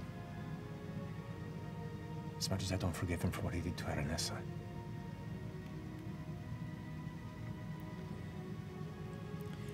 Men do make their own choices. And maybe one day you will take an interest in why they make those choices. Pulling into the Palazzo Divinos, you emerge from the carriage, walk inside, and see near a fireplace downstairs in a sort of drawing room the Lady Aranessa, who looks a little panicked. And she says, General Raymond, a word? You see, he says, yes, Lady Aranessa, and walks in. Looking at Aranessa feeling kind of panicked, do you enter the room with them, or? Seeing her face, I definitely would, yes. Yeah. As you walk in, she looks up and says, the wagons we've confirmed that they were stopped at the Dvalmar Pass. You see that General Raymond goes, can we just ride to the pass? And she says, no, the other side of the mountains, before Kavros. They've been behind us. They're days away at this point. And you see he goes, that's strange. Why didn't the rear guard not make mention? He looks and says, looks over at Julian, and you see Aranessa touches his arm and says, I trust Julian with this information. You see your father crosses his arms and says, very well, Lady Aranessa. It has come to our attention that there may have been a plot to rescue the Azifang. You see, Aranessa looks at you with a look of like, we know what we heard at that funeral, and that's not. Not a very good one. You see, he says, disturbing things have come to us. The Taconis are currently searching for a member of their family, one who dwells primarily here in Dolmakyar. If rumors are correct, it is possible that he knows something of this plan, in which case he was acting in direct contradiction of his family. It may be to our benefit if we can find the young boy before anyone else does. He looks at her. Aranessa. Aranessa nods and says, it would be wise. He is, I believe, in danger. Then I am at your service, Lady Aranessa. You see that General Raymond nods and says, if you find him, I would bring him here for the time being. Don't let anyone see you bring him here, but we should get a chance to talk with him if we can to understand what may have happened. And we are not going toe-to-toe with the Taconis. We are just trying to understand what happened and hopefully advocate on the young boy's behalf in case there has been a misunderstanding, which, given the insanity of the rumor, there must be.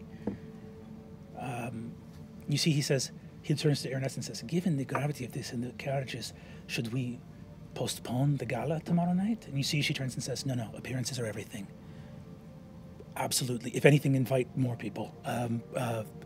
We should have it be as much of a to-do as we possibly can. In fact, Julian, are you all right?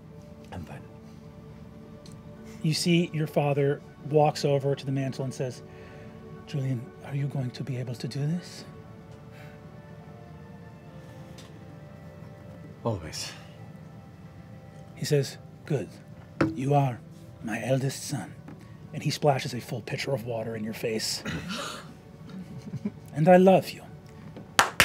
To it, then! He reaches and tightens the demi-gauntlet in his left hand. You hear the metal plates kind of clinking and squeezing into place.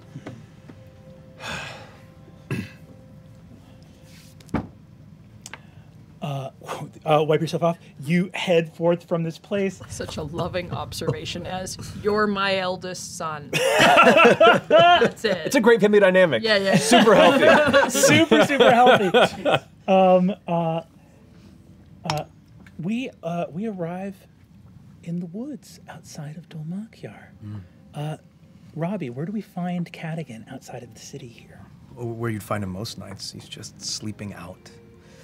Found a little patch where there's a split in the canopy where he's been, and it was a rough night. Sleep, sweat, alcohol, pouring out into his clothes that are already well worn. He's got Wulfric sort of underneath the back of his head, arms folded, legs crossed, and as that first little splint of morning sunlight comes through, it just catches him in the eye. Oh, God.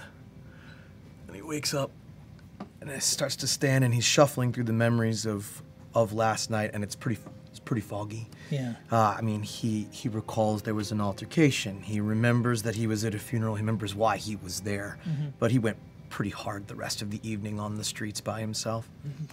And as he stands up and him and Wulfric sort of, get themselves settled for the day, kind of cracks his neck a bit, and it just when he moves his shoulders and cracks his neck, it sounds like you're like stepping on empty snail shells. Just everything in him crackles, and no cartilage left, much to speak of.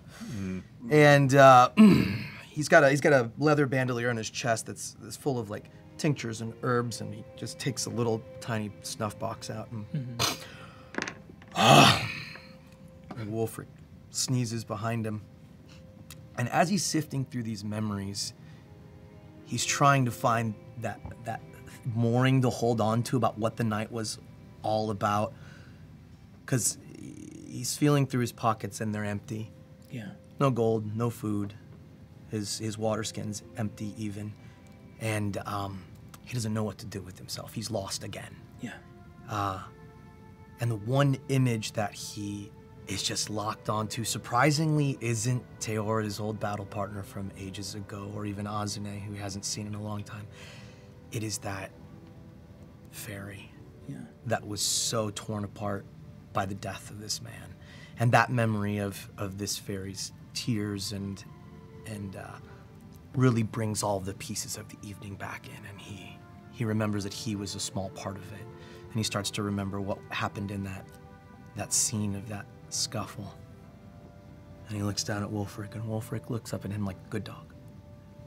And instead of saying what he wants to say, he just does a little thieves' cant and just does this, which means find the pixie. And Wulfric just goes, and he's off into the woods through the underbrush. And Cadigan cracks his neck again and goes, what a 9. And he takes off after him. Give me a survival check as you do so. Okay. Not great. 13. On a 13, I think you look up and just see gray morning skies in Dol Makyar. You're following Wulfric, who's headed back to the city. Thimble's got to be somewhere in there. And as you sobered up a little bit, I think you look and just notice higher up in the city, you see a little dot. You're used to looking for the movements of wild things. You see a flutter of wings, and there is a balcony way up high. The highest neighborhood of Dol Makyar is called Marut. It's near it's the Great Tower where the Revolutionary Council meets. Okay. And it looks like there is some monument. Small, humble, but you can see it because it's right against the river. And you can just see a falcon descend towards that monument and rest there. Falcons are cliff hunters. They look for places of altitude to look for other birds, and this place is high up. You can kind of see the whole city from there. There's rock doves and other sort of, birds that they would hunt and eat. So it's nothing, it doesn't strike you as unusual at all, but I think just the noise of that lyre playing, of Hal and his daughter playing Broken Wing, and just seeing Thimble, the quality of light coming off her body, almost shifting in that moment of grief. That grief has the power to destroy. And that's the last thing Thiazi would want. you take off and head towards Hal's home. As you do so, you are going to probably be the first to arrive there to wake everybody up. Luis, really briefly with you too. We are going to move from, as Wulfric leads Cadigan back into the rookery, across the river, in Rubblecliff, we see the Brethren Hall, the home of the Revolutionary Guard, those proud warriors defending the legacy of the Shapers' War, when all mortals joined arm in arm to defeat, well, the gods, but also a lot of other mortals. When I say all mortals, that's not true. There were plenty of mortals on the other side. But the Brethren Hall elides that purpose. This was the war of mortals versus the gods. And seeing the sort of suits of armor gathered here in this place for the Revolutionary Guard, Azune, you begin to walk inside to sort of, I guess, clock in. What's the first thing you would do as you enter this sort of chamber here? Well, I think my morning routine begins the moment that I wake up. Yeah. And as soon as my eyes open, I'm already on the job. Yeah. As I suit up in my room, I replay again, like, the events of the night before, and in my mind I have the last moments of Thiazi's execution and watching his body hanging and suspended in the air, and I'm caught between the things that I feel like I should do, need to do, the things, and the thing that I spend very little time on are the things that I want to do. Yeah. By the time I arrive officially on the job, I would have already gotten my gear on. I would have already began in my own room the detect magic ritual. I leave my room with that already activated, because that, as an arcane marshal, is one of the very things that I'm tasked to do. Keep tabs on any arcane anomalies or arcane surges that happen around, and I leave my room with that already activated. On my mind is what is in store today. My job usually consists of some administration. There's some permits, perhaps, for people that are looking to get sanctioned places to practice arcane magic. There is some maintenance that I would do to fix devices that are meant to support arcane research. Mm-hmm. And then there's the patrol. Yeah. And right now I'm making sure that my patrol is changing. As you walk around, you have your area. The Revolutionary Guard, was here to protect the city in the wake of the revolution. And then after that, it was here to be part of keeping the peace. And then after that, of the different offices here, some have fallen into disarray or disrepair. The arcane marshals are still very active. These are the people whose job it is to be able to be warriors that can also detect magic and can keep the city safe from threats of demon or undead and different kind of supernatural entities. You see, as you are getting your stuff together, with some notes of notices to the guard about changing laws.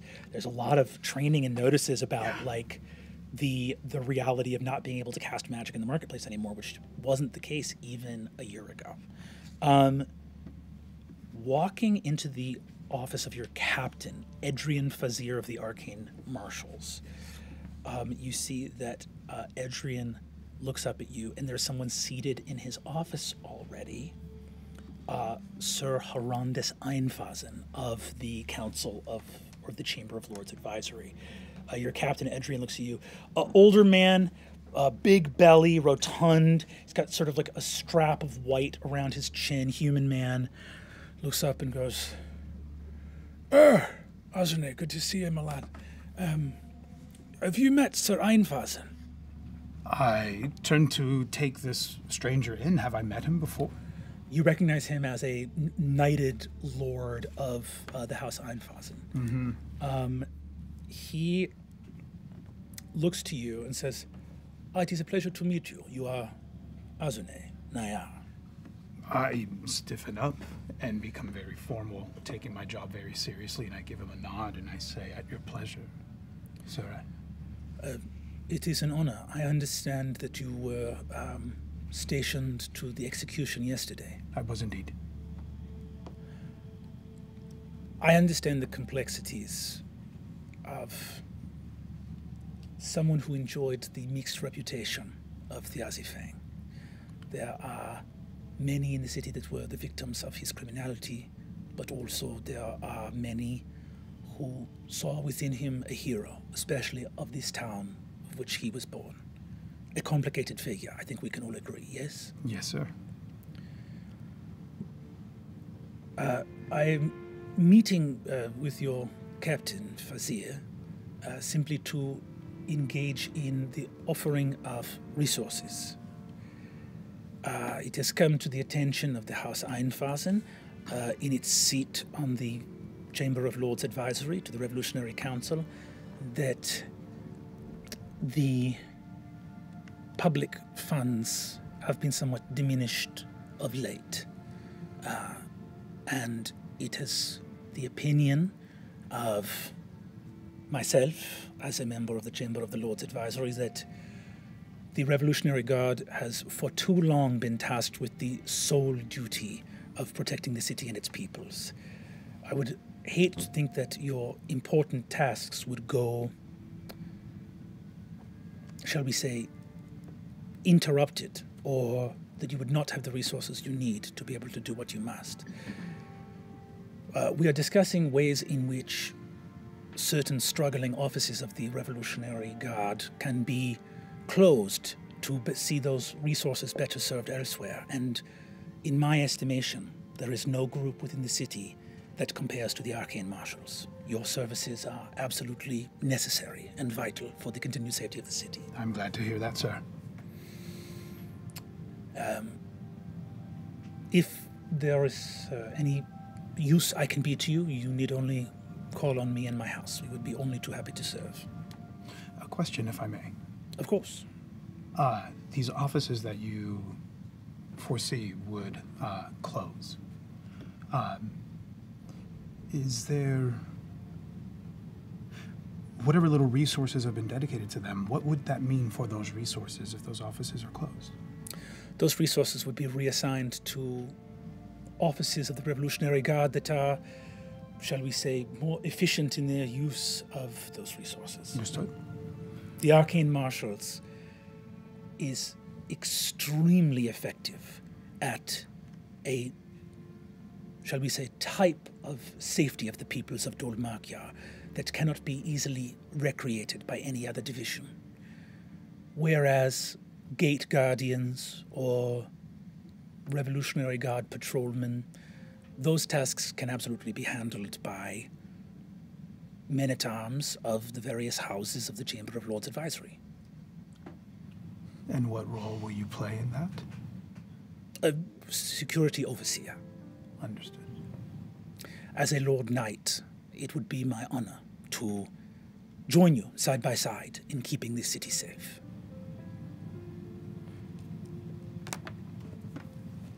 It will be an honor to work side by side with such an esteemed person. You see that he snappily salutes a gauntleted hand, bows to you, and says, "It is important work you are doing here. You have the loyalty and commitment of House Einfasen by your side." I have been studying this man from the second that he has been looking at me, and I smell. I'm just suspicious. Of course. How hungry does he look now that he seems to be positioning himself in quite a powerful place? It's what I'm digging for behind his eyes, I suppose. Sorry, what are you looking for specifically? I'm just looking. There's something about people who are power hungry. Yeah. When they finally pulled enough strings and positioned themselves for this very moment where he just looked at me and said, "I'm your new boss." And I just want to see how much pleasure there was behind his eyes, because if there is a hunger there for that kind of power, then it's just tasted something very sweet maybe, and I want to see if I can notice. Give me an insight check.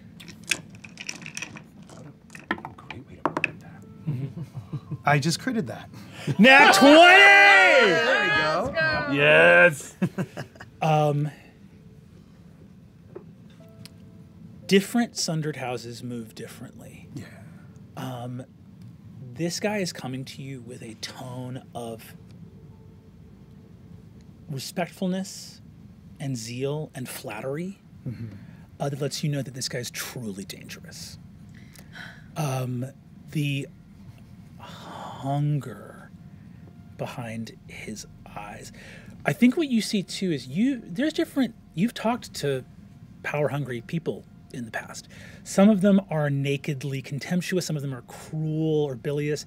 You don't see any kind of arch malevolence in this guy.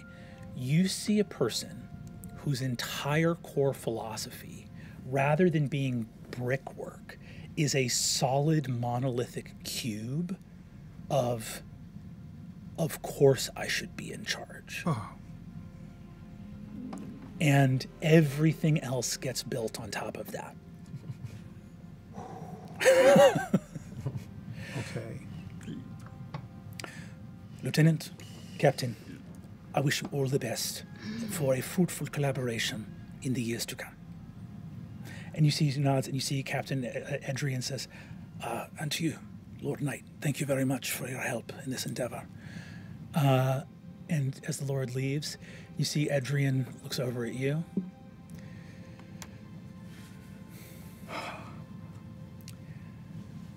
Well, looks like we're all getting bonuses. So long as he finds us useful. I guess the men-at-arms of the House Einfasen don't know how to detect magic with their eyes. Let's hope that stays that way. Well, let's hope it does, because I think they're also visiting the Penteveral today. I'm not surprised.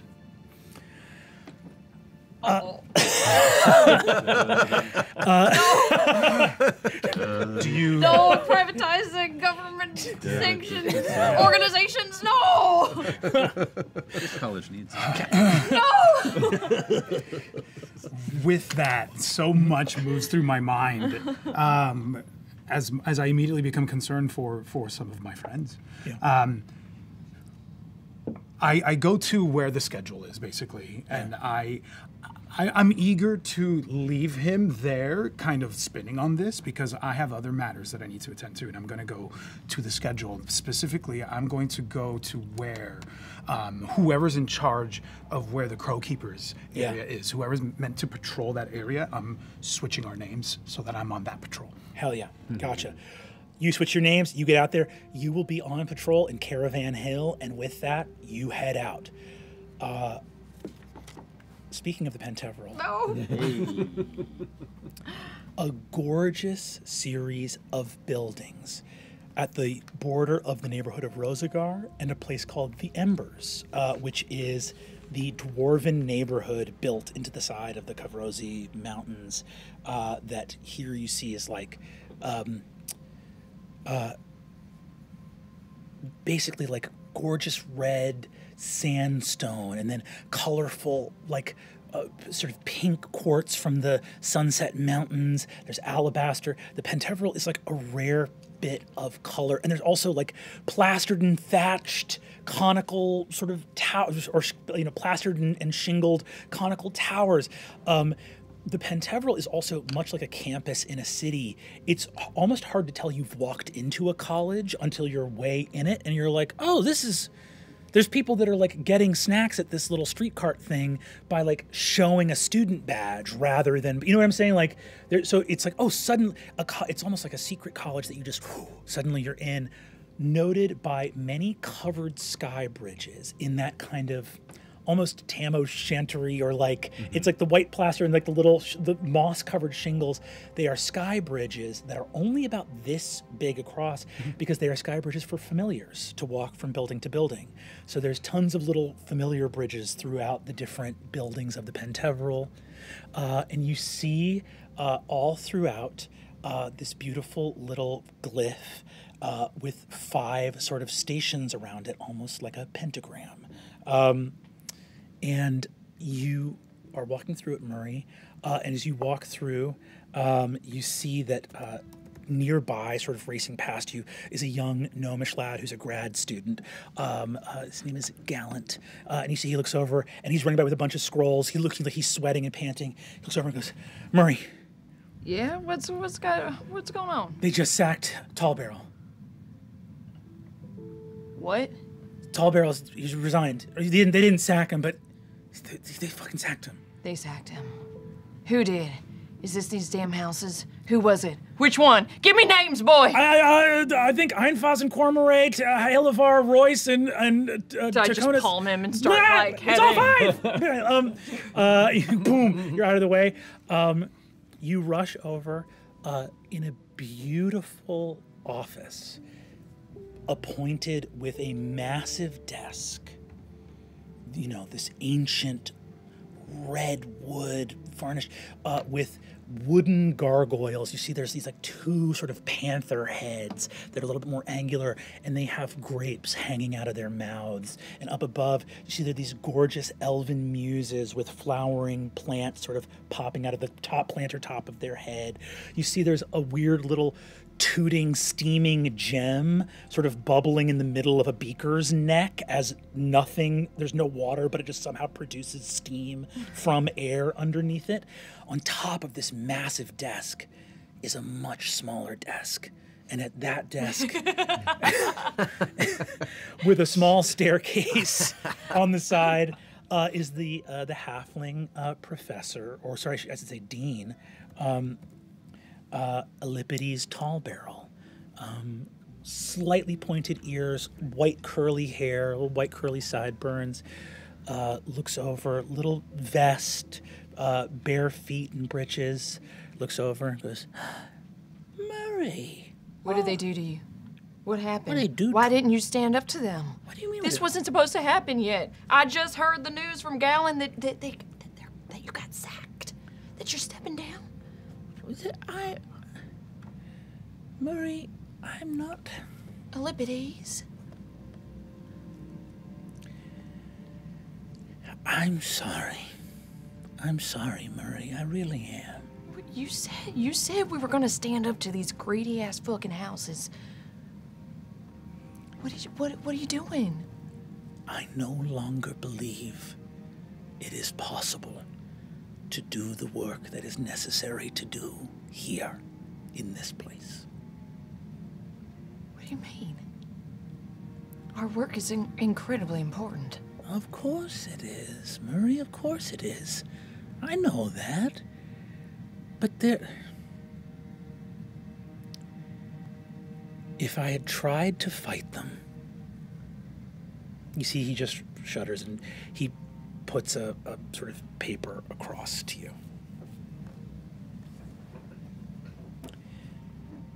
What's this? It's a letter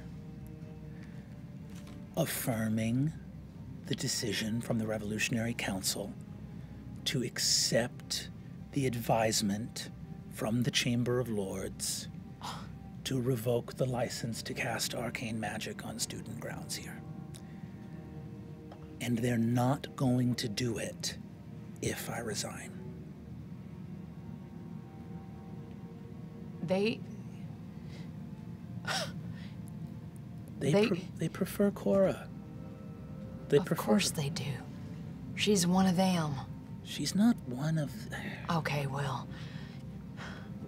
Heavier the pockets, that is the snake, I guess. She might as well be one of them. Sorry, you have a snake in your pocket? No, I'm saying Cora is... She's a snake. She's a dirty little greedy, grubby, backhand alley deal maker. She's got the house... She's in their pockets. for the work that we have.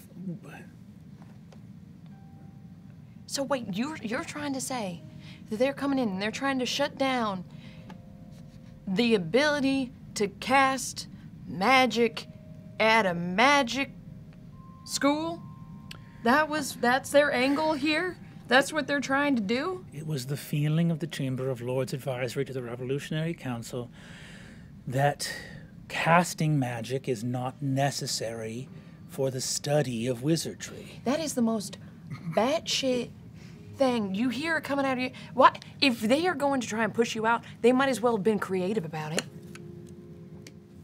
It felt pretty creative to me. You think that's creative? What? If I stay and they revoke the ability of the Pentevral to practice actual practical magic casting, what happens to the next generation of students? No, Tall Barrel, I understand what they're... You don't have to explain to me the ramifications. That is deeply clear. I am upset at... I'm upset, and I'm allowed to be upset. What do you want? If you want the Photarch of the Candescent Creed to walk in here and say that this is how it's going to be, do you want me to say, how do you like these lightning bolts? And shoot her in the face? Shoot her in the face. I mean... Kaplow! But... You're considering that would have been and that epic! Yes! Look, all right, I understand. I just don't understand. It's just this slippery slope that we have all been subjected to try and climb for the past months, years even, and it's like they're sitting at the top of it with just soap and water, pouring it down this slippery slope until we all just smack onto our faces, bust our teeth out, and go sliding all the way back down to the bottom, right where they want us to be, which is under their big fucking feet. At the bottom of their hill. The analogy got away from me, but you understand what I'm saying, I'm right? still on the snake in the pockets. There's no snake in the pockets. Murray, I'm... Who's gonna go to bat for me? You brought me into this. I was just a shitty little squatter dwarf out in the gutters. You gave me a job. You gave me purpose. This institution was born of scrappy little folks from the gutter. And those original 5, the first deans, they were just poets and academics until a couple of little street urchins from the shadows of Dol Makyar said, well, if these words of creation are written in the foundations of our earth, then let's go find them. It is not lost on me that bravery is the better part of wizardry. But I am not a warrior, and I'm not a politician. I've tried to spend my days studying the craft of magic, and I turned around and I can speak words that make things that never existed come into being. And I turned around and found that there was a power greater than that. And it was whatever was written in this letter. I'm sorry. I am sorry. It was so well worded what you just said, which makes it hurt that much more. Look, you understand what this means, right? This institution that was made and created for those that were willing to pull themselves up by their bootstraps, crack open spines of books, and just work hard, no matter where they came from or what wealth was bestowed upon them from whatever silver-spooned matron that they came from. It's not going to be for them anymore. Just like everything else in this city, we're going to get pushed out of the way for the wealthy, for the noble houses, the sundered houses. And they're gonna continue to push and take, just like they took the Aussie, and just like they're taking you.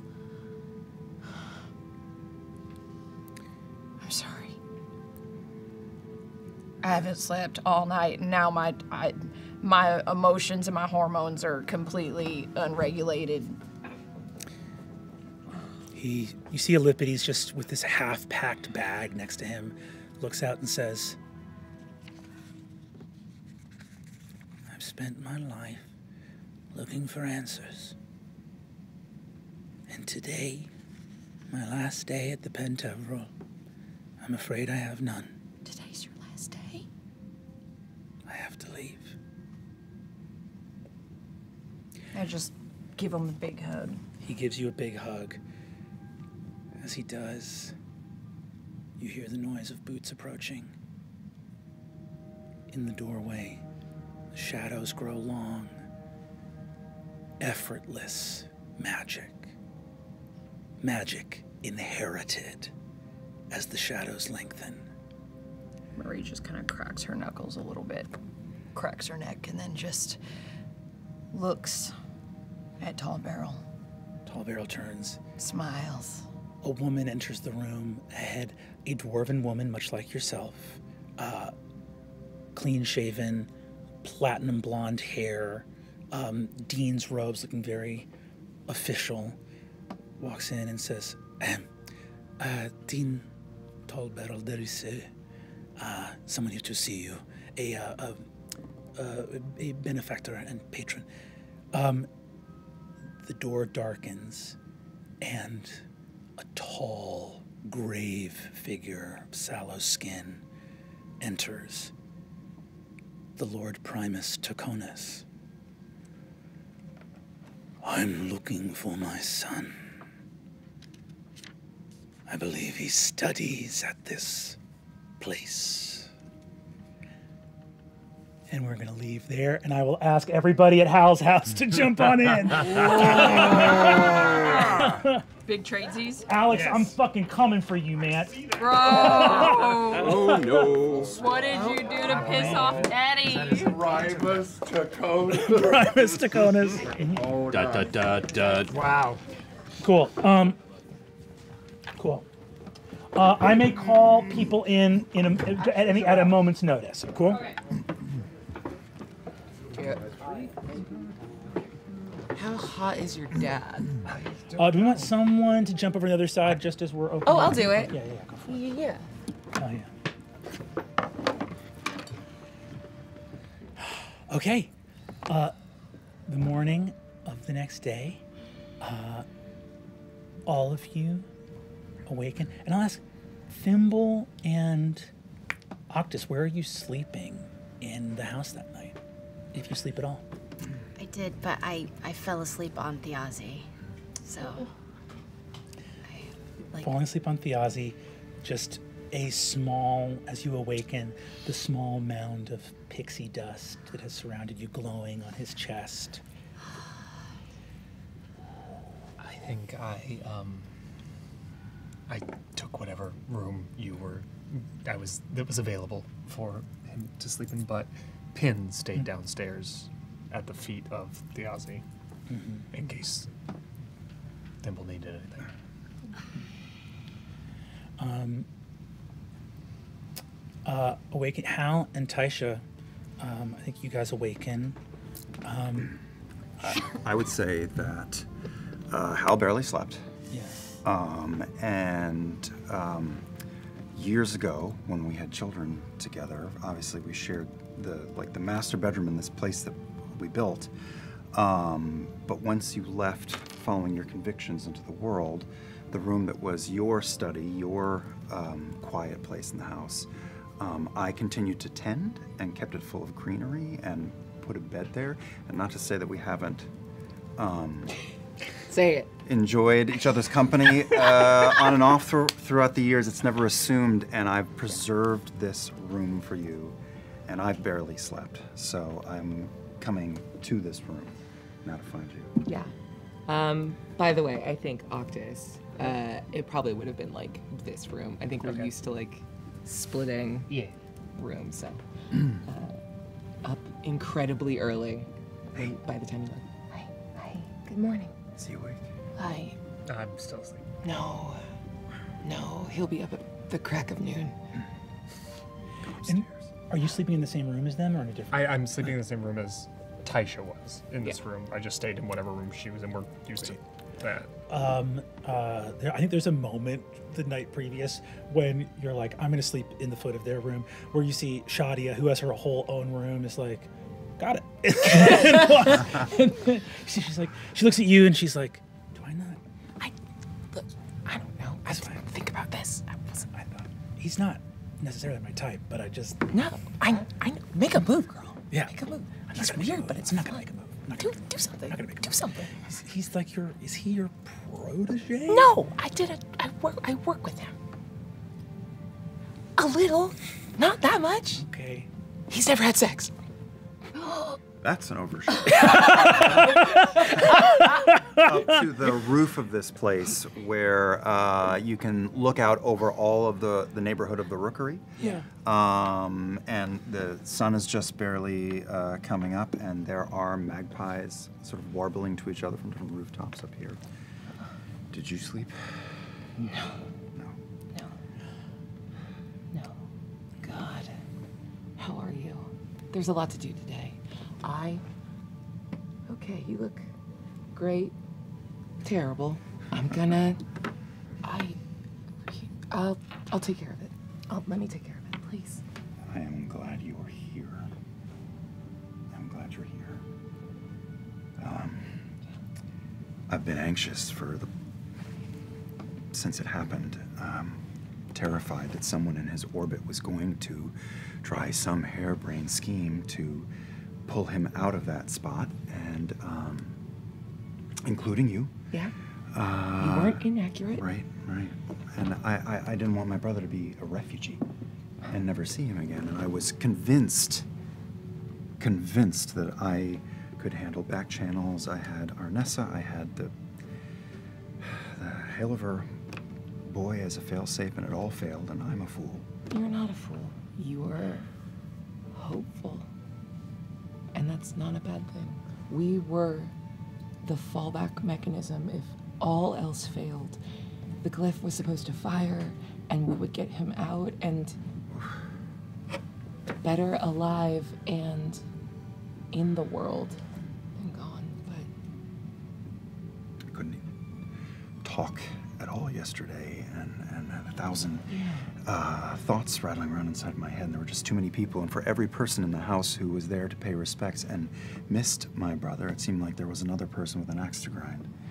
And I don't know who to trust other than you. to be clear, there were maybe a handful of people who had a word of truly bad things to say about your brother. I don't know why Julian showed his face.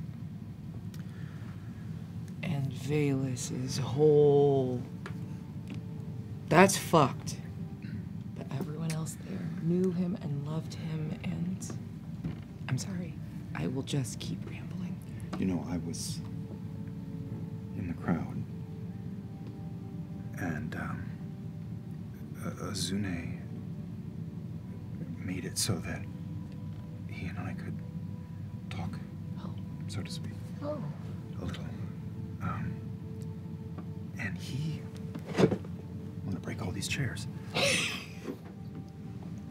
He saw something at the final moments out over the crowd. I don't know. I don't even know what I mean. He saw something, and then he spoke in a favor to me. He told me that I need to be looking out for Murray the Pentevral. He told me that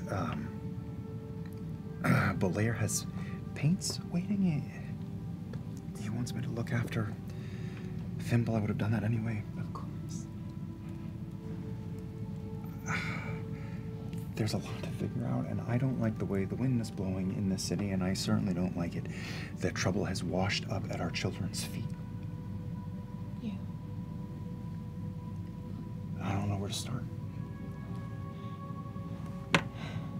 We start with the things that we know we can do. Let's put your brother to rest and figure out what happened Thimble was jumped by a bunch of crow keepers or people trying to pin their actions on the crow keepers. We follow a clue. And look, Thjazi had a lot of irons in the fire at all times. It'll take years to unpack everything he was doing, but it's not on you to figure it all out right now. Ty, do you know what he was doing with that box?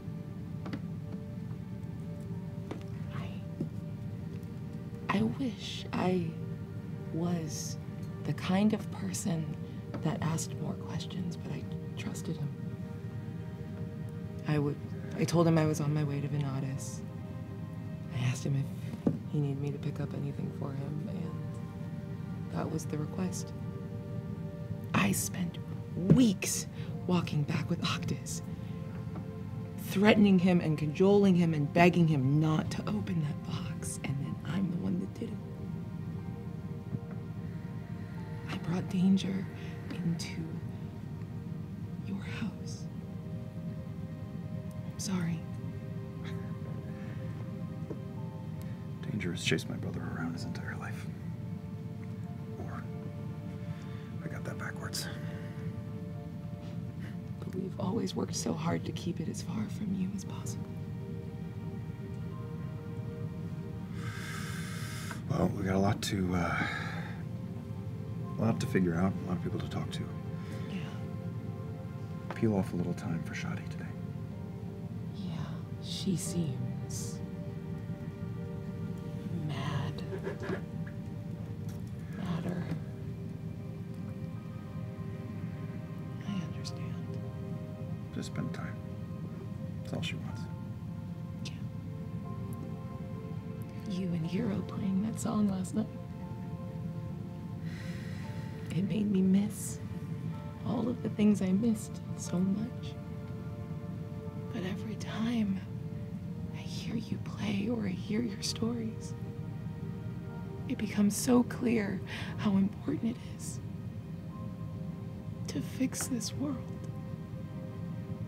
Our people, our parents' parents, we started a war that freed us and threw the rest of the world into chaos. We owe it to the world to fix what we can. And we do what we do. Yeah. One page at a time. Yeah. Yeah. Let's go look after our house guests. Okay. Okay. Okay. Downstairs, Thimble, you awaken. Thjazi. You have a moment here in the morning, and this bad dream doesn't go away. I look at my handiwork from last night, and I had spent the night after everybody else had gone to bed, arranging his clothes perfectly, and I braided a couple of locks of his hair and made it lay out. He looks pristine.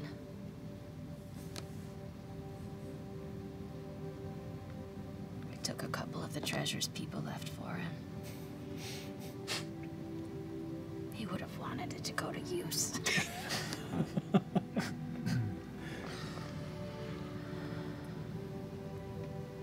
And I set pixie dust all around him so he glows. He's golden.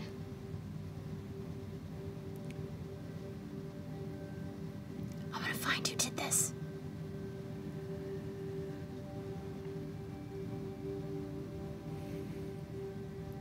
As you whisper that promise, pixie dust ripples with light. A promise from a fairy is no small thing, even from a fairy so small. At the door, you hear the rasping of claws on wood, and at the little window, a wolf's head pops up and looks inside. Robbie, you want to come out?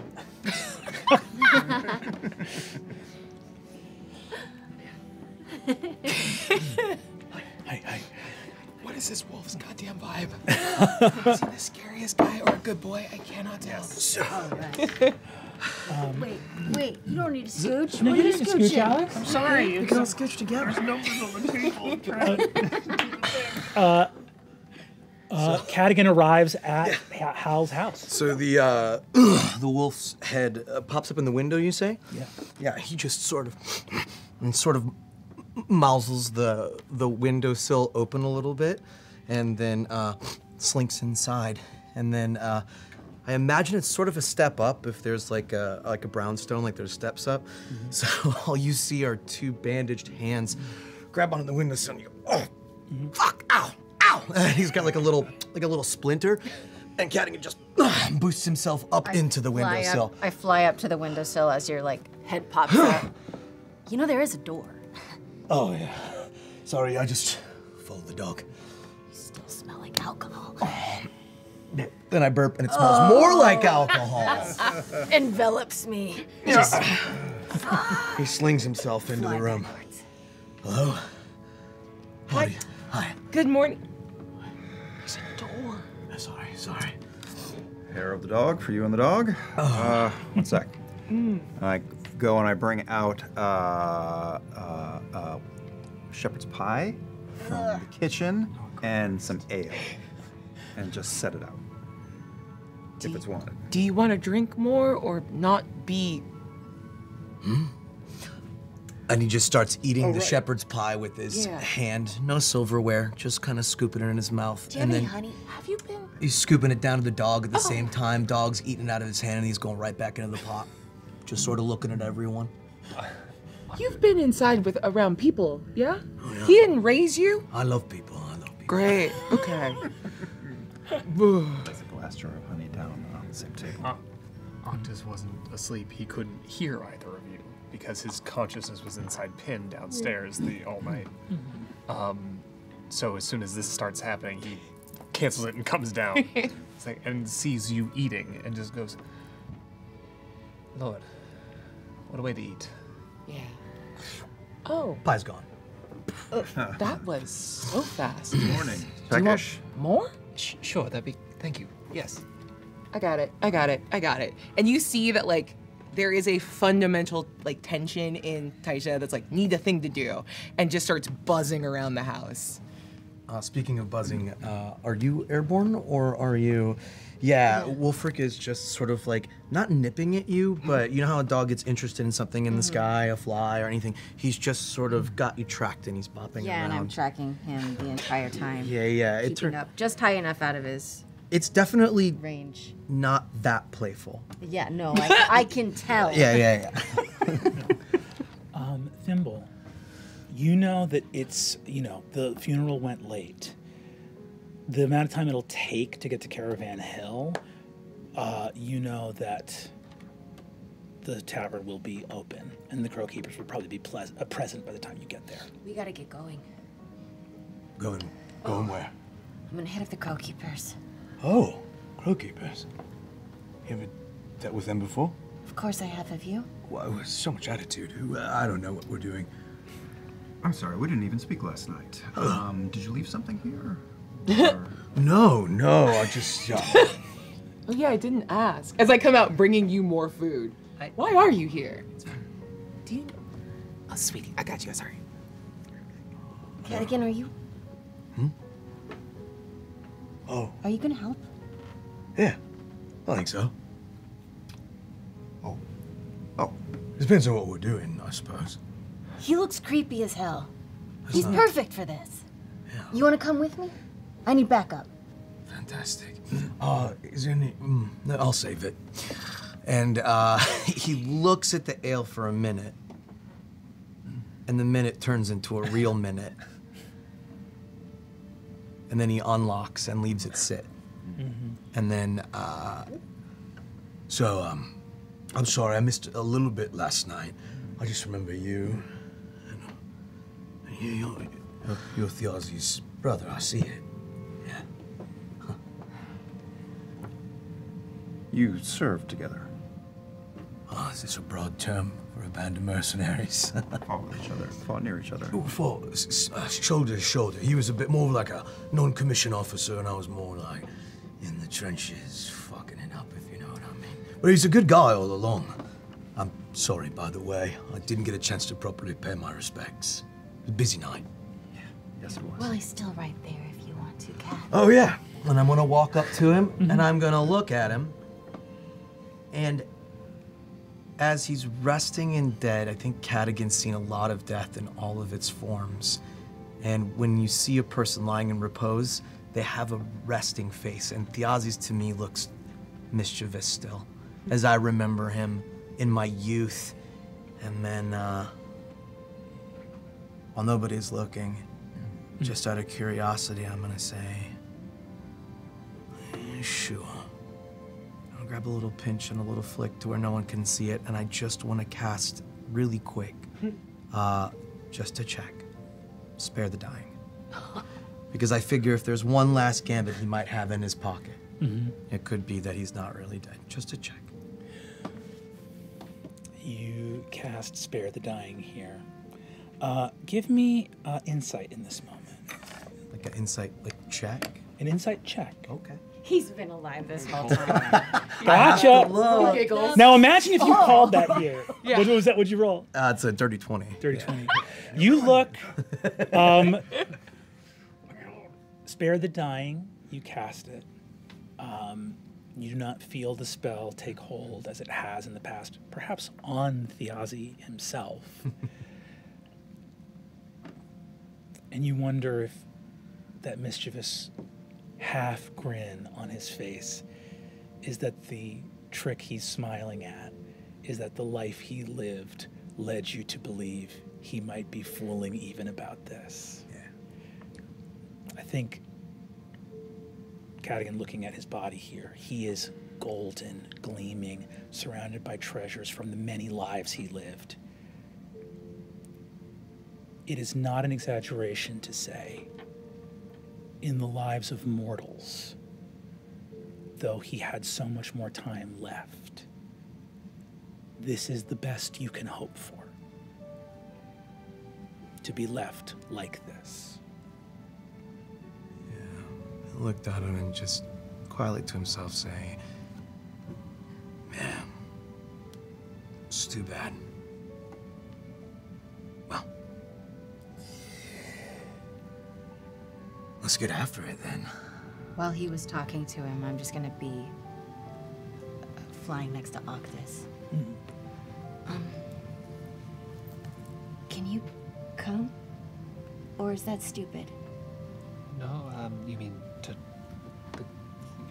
Yes, I can come with you, yeah. Will you get in trouble? I mean, I don't know how Oh. in with your fam you still are. I don't... Right, I haven't even... Oh, God. I can make myself look different. Yeah? And hopefully that'll work. Yeah, no, I'm coming with you. Okay. We gotta go. Thimble. You look, Cadigan's coming with you, Octus is coming with you. I think I'm better served finding Murray and Yeah. Azune Oh, and fuck! Murray! Wait, Belair! The letter! And I go fly down and I give it to you. Hal, this has to get to them. Oh, all right. To Belair, right? Or who to the- Murray, yeah. To Murray, you know what I mean. Belair. It says Murray on it. Okay, I'll bring the Murray. Ew. There's a letter that says Belair on it. That the letter says Belair, and Thimble is saying, this is for Murray. Yep. That tracks for the last 24 hours. I'm on it. He had a present for you. Did you get it? Yes. Yes. Okay. Are you gonna use it? Give me 1 hour awake. Be careful. I'm always careful. Are you though? Listen, I know I'm not my brother.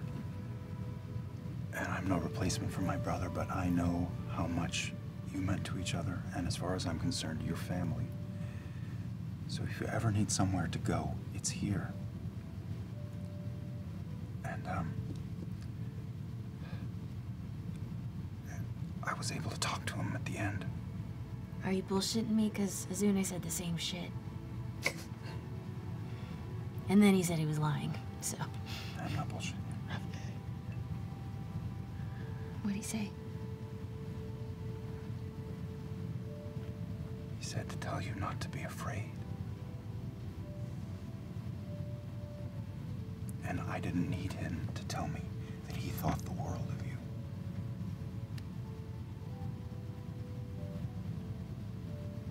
And therefore, so do I. He was always so stupid. Yes, he was.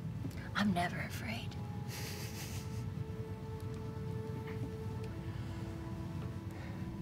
Thimble, do you want me to come with you, or are you good with a pair of spooky boys? We got this. We got this. Don't we, Wolfric? He's a good boy. I don't know if you need to be in with the thieves. Taisha, you're respectable. Who said? True? I don't know. What context? I respect you. I respect you too. You didn't tell me you were respectable. Okay, calm down, yeah. I like him. As Taisha and Hal remain here at home with their daughter, Thimble, you head out with Cadigan and Octus. Disguise self. Before we leave the house. Look shady. Shadier Okay. than you already look. I don't look shady. I make myself look like very much realizing who I'm with. An approximation of someone who looks like Cadigan. I'm just nudging the shit out of Shadia, like, huh? You see that Shadia goes, "It's nice to meet you." Nice to meet you too. Nice to meet you too. That's good, that's good. Can you make yourself Is that stink your like real? him? Yeah. It's a musk. I feel like that's a waste of magic. As you guys head up, let me know how long disguise self In lasts. less than an hour, I will need to kind of duck away at some point to refresh it. Yes. So you go ahead. I think you get there on a second casting. Yeah, You'll get far enough in the city that you arrive there. Thimble, as you head out through the city, you see it before you. There is a tavern, a sign, no letters on it, but a sign with just a scratched picture of a tall stone masonry tower. See, this is in Caravan Hill. Caravan Hill is one of the lower neighborhoods of the city, so named because this is where all of the goods and wealth of Kahad, all that orcish food and produce and wealth and abundance goes funneling out into the rest of Passatar. You see that there is a so there's like merchant caravans and wagons and everything heading up to Sir Ogremok's market, and the tavern sign sort of swings. There's like a sputtering torchlight as you enter. It's always like a late morning tavern, always has a vibe sort of like the circus just left. It's from a guy who used to do opening work at a lot of bars. It's a tough vibe. As you approach and enter, you walk in and sort of right in this little hallway that leads out to the main kind of where the bar is, and there's circular tables around a sputtering torchlight. Even like Dol Makar's gray enough that like some places in some neighborhoods need to burn torches during the day, even to have enough like light to see and do things. You walk in and you see that there's two kind of like wiry looking human sort of, you see a couple crow feathers on a twine earring, and another one's got some crow feathers on the inside of a hood. So you walk in, smile. Hello. Welcome. Looking for a drink? I'm looking for any bit of recognition in any of their eyes from me. I'm looking for somebody that looks Like they might have been in that room. You don't see any from this person. Or are you here to speak with somebody? I fly down and get close to them. Where's Kaz? Where's Kaz? You hear a voice from inside say, "Send her in." In the bar, wearing a sort of brimmed, double-ridged hat, black felt, long black coat, thin silver chain, is an older figure. You would recognize this as a gentleman. You don't know if it's his name, but people call him Solomon. You. Thimble, is that right? So, Good to see you, my you friend. too. Who are you looking for? I'm looking for Casimir. Has he been around? Last few days? Last day? Give me a persuasion check. Let's fucking go, Tinkerhell. Ooh, that ain't good. That ain't good at all. That's a 5. Hey, Laura, roll initiative. Oh! And we're gonna say goodbye. Actually, give me 3 initiative rolls right here. I'm gonna mark them down. Oh, I'm with you. I bet they won't get up. Okay. 25. Okay. 25 for Thimble. Okay, 25 for Thimble. Damn. That is 21. Oh my god. 21 for Octus. What do we get here? I'm just lollygagging by the bar. I got a 12. 12 for Cadigan. Hell yeah.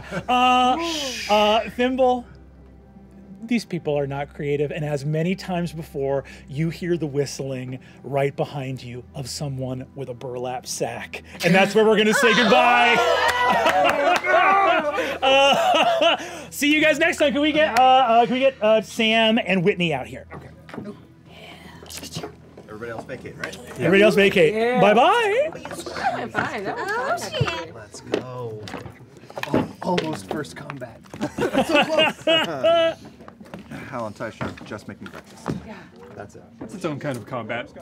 Yeah. Great. Bye. Bye-bye. Great.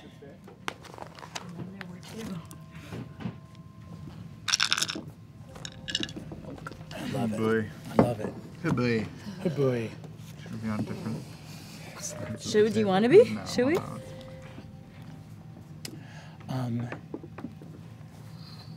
Having been watered and fed, Taor Pridesire has been ushered out of the Via Aurora, and after much business dealing with a quick meeting with House Einfasen and some comings and goings, Sam, what do you think Wickander would get up to that in a normal day after having signed up for Taor to maybe begin to be your assigned bodyguard, this like holy man? But just in a normal day, what do you think you would get up to? Oh, well, in a normal day, I would. This isn't a normal day. Or on this day, what do you get up to? Yeah. In a normal day, I think I would. I have duties. I have things to take care of at the various temples, and there is the matter of that shipment of filament that was outside. This glowing liquid that was sort of being jostled around. I want to make sure that that is being cared for and delivered to the right place. And there's always the teaching of tyranny, and making sure that she is being brought to the light, and making sure that she is doing her studies. I don't know if she's with me now or not. I believe she is. Okay, yes. After a long day dealing with the accident, there is a knock at your study door as the sun begins to set. Maybe I'm in the middle of explaining to her. As you know, the Candacean Creed believes that the universe is a river of light, and we are but vessels riding in this river. We have solved the ancient secrets, though, and we can distill the light energy into liquid filament, and that filament can be used in rituals, and How?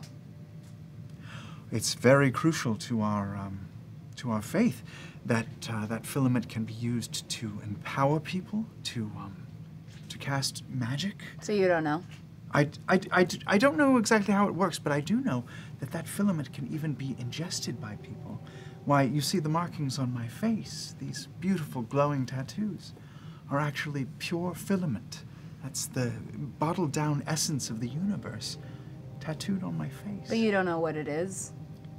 Or where it comes from? Yes, I do. It is part of the universe. It is the candescence that we all exist within and without us. It makes the universe, and we are carried along its current. And many say that we can sip of it from the great radiant chalice. Yes. Okay, I understand.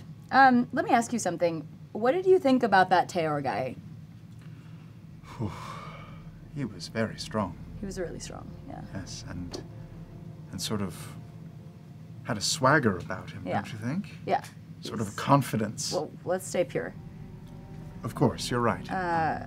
He seemed to wield the light without even knowing how or what it is, which is rare. Impressive, really. You trust him? Well, I did, but then my grandmother said to sort of get rid of him. I don't know what that means. Your grandma said to get rid of him? I don't know if that means usher him out or kill him. I can't kill You can't kill him. No, No, I you can't can't kill do that. him. No, but could you if push came to shove? I mean, yeah, I think so, but I don't think I should. No, I don't want to. It's But not my job to be up on the politics of your stuff. Of course not. But you know, if the Photarch commanded us to, I suppose we'd have no other choice. Yeah. I don't want to do that. I don't want to do that either. No. Oh, yes. Yes. Oh, go Oh, to the door. Yes. The door opens. Your father, and behind him, Asper and Enmity. These two towering figures appear. Your father, again blindfolded, looks to you. Wickander, come, and turns to begin to walk away. Am I supposed to come? You should. Enmity looks and says, "Come on now, Tyranny." Yes, you should be present for all official. What if I need protection? Yes, yes, Father. We'll join along. I want to sidebar with Enmity really quick. Mhm. I'll just get up, clomp right up next to her and say, Enmity, what's going on? The Photarch has made a decision. You won't have to keep any terrible little secrets for much longer. By the way, Enmity is committing a dimming in this moment by speaking in the language of demons, so that you don't understand that last part. Did I? You hear heard a them little speak? demonic. Yeah. All right, I shoot them a little bit of a side eye. You see, Goddard, your father, says, "Down," and points to the staircase. Right away. Follow. Yes. So you begin to walk. Enmity speaking rather than your father just goes, "My lord, Wickander, your father is gleeful and merry beyond measure. I can tell, yes. To show you the inner workings of the prismatic retort." Oh, by the beam. The inner workings. The prismatic retort is what we use to change light energy, distill it from the cosmos into liquid form, into liquid filament. Its mysteries are unknown. If this is true, this could be my promotion. This could be the moment I'm revealed the secrets. Yes, Your Radiance. I mean, I know you're being humble and demure, because that's what you should be, but you could be a little happy. Woo! You approach at the bottom of the staircase, going down farther. This is now deep in the rock, underneath the Via Aurora. A massive set of stone double doors, the symbol of the Candescent Creed on them. You can see there's writing, however, here in Celestial, ancient Obradimian, this lost runes of this empire of fallen worshippers of Tansul, god of the sun. The letters don't reference him, but you recognize them as part of that ancient alphabet. But of course, Tansul was a false god. So doors begin to crack open, and a beam of light moves through and quickly diminishes. You see within, chained to either side of the wall, are enormous warhounds. You see that each of them, their slavering drool sort of glowing bioluminescently as they... You see that each of them barks, and as they do, you see that you feel a pulse of some kind of innate spell from them, and you feel not harming anything, but dispel magic cast over you. Do I know these creatures? They look maybe of a similar kind to your Uncle Felonius's. He has got some war dogs, but these ones are much bigger. And you see that each of them... Do not be afraid. Thank you. My eyes are locked on Wick, and also occasionally staring daggers at Enmity. You look at the war dogs, and as you look over their eyes, you see that there are golden plates affixed over their eyes, solid. As you walk forward, another set of doors opens. Have I ever been this far deep down? This is all brand new. Oh my goodness. The fourth tenet of the seven shining tenets. The beam is only seen by the anointed. The sacred glyphs shimmer only to the family of flame. They will be revealed to me tonight. Hey, can I say something really quick before we go further? Yes, but make it quick. Yeah, I just wanted to say that I know I haven't been really easy to work with these past couple Oh, months. I mean... And I'm really sorry about that. Oh, thank you. Thank you for that. You've made great progress, and I'm proud of what you've accomplished. I can't wait for more. Wiki! You see the Photarch is down here. You see that she's dressed not in sort of like outer regalia, but like a simple sort of white gown. She looks like she's very comfortable down here. She smiles and says, "Oh, my little lovey, it's good to see you. Hello, Tyranny. Welcome. Behold, candles light in this almost cathedral-esque basement, like a windowless cathedral here in the basin, and you see that there is an enormous stone sarcophagus that is set in with these massive, fibrous, what look like almost like massive ropes or threads coming off of it, but you see that they are shuddering and gleaming bright. The sarcophagus is pitched up. It is easily 40 feet tall overhead. Stones and sigils carved throughout it. You see that Goddard is walking over and twisting these places where these essentially fibrous tubes plunge into the sarcophagus and tightening them up. And as he does, you see his hands are smoking a little bit. Yanessa looks at you and says, "Wikander, there's no two ways about it.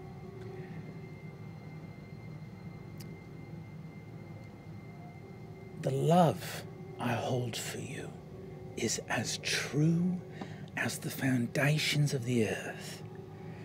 And I need you to know that, because that love is true.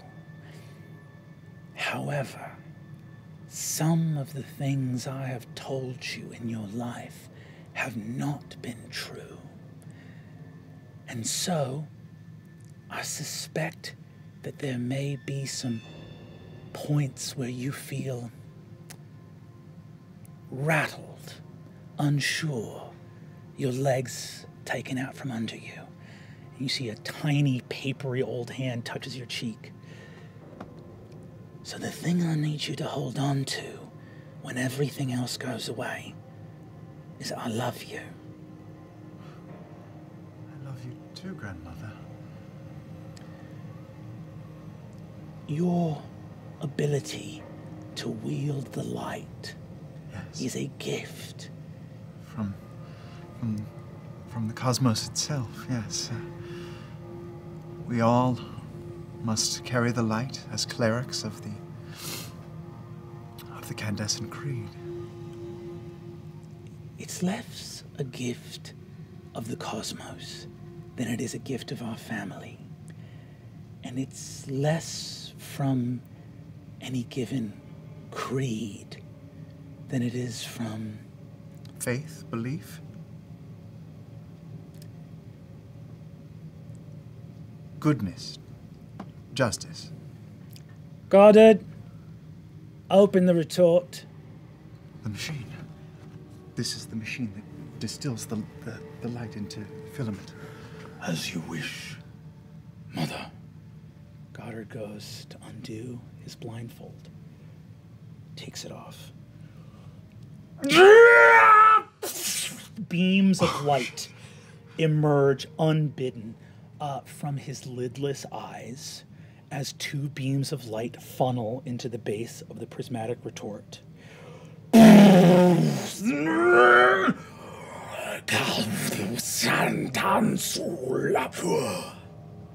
runes of the sarcophagus alight, and they begin to open. Give both of you, I need a strength saving throw. Sure, that's what we do. Hey, pretty good. Dirty 20. 15. 15. Tyranny, you stand strong.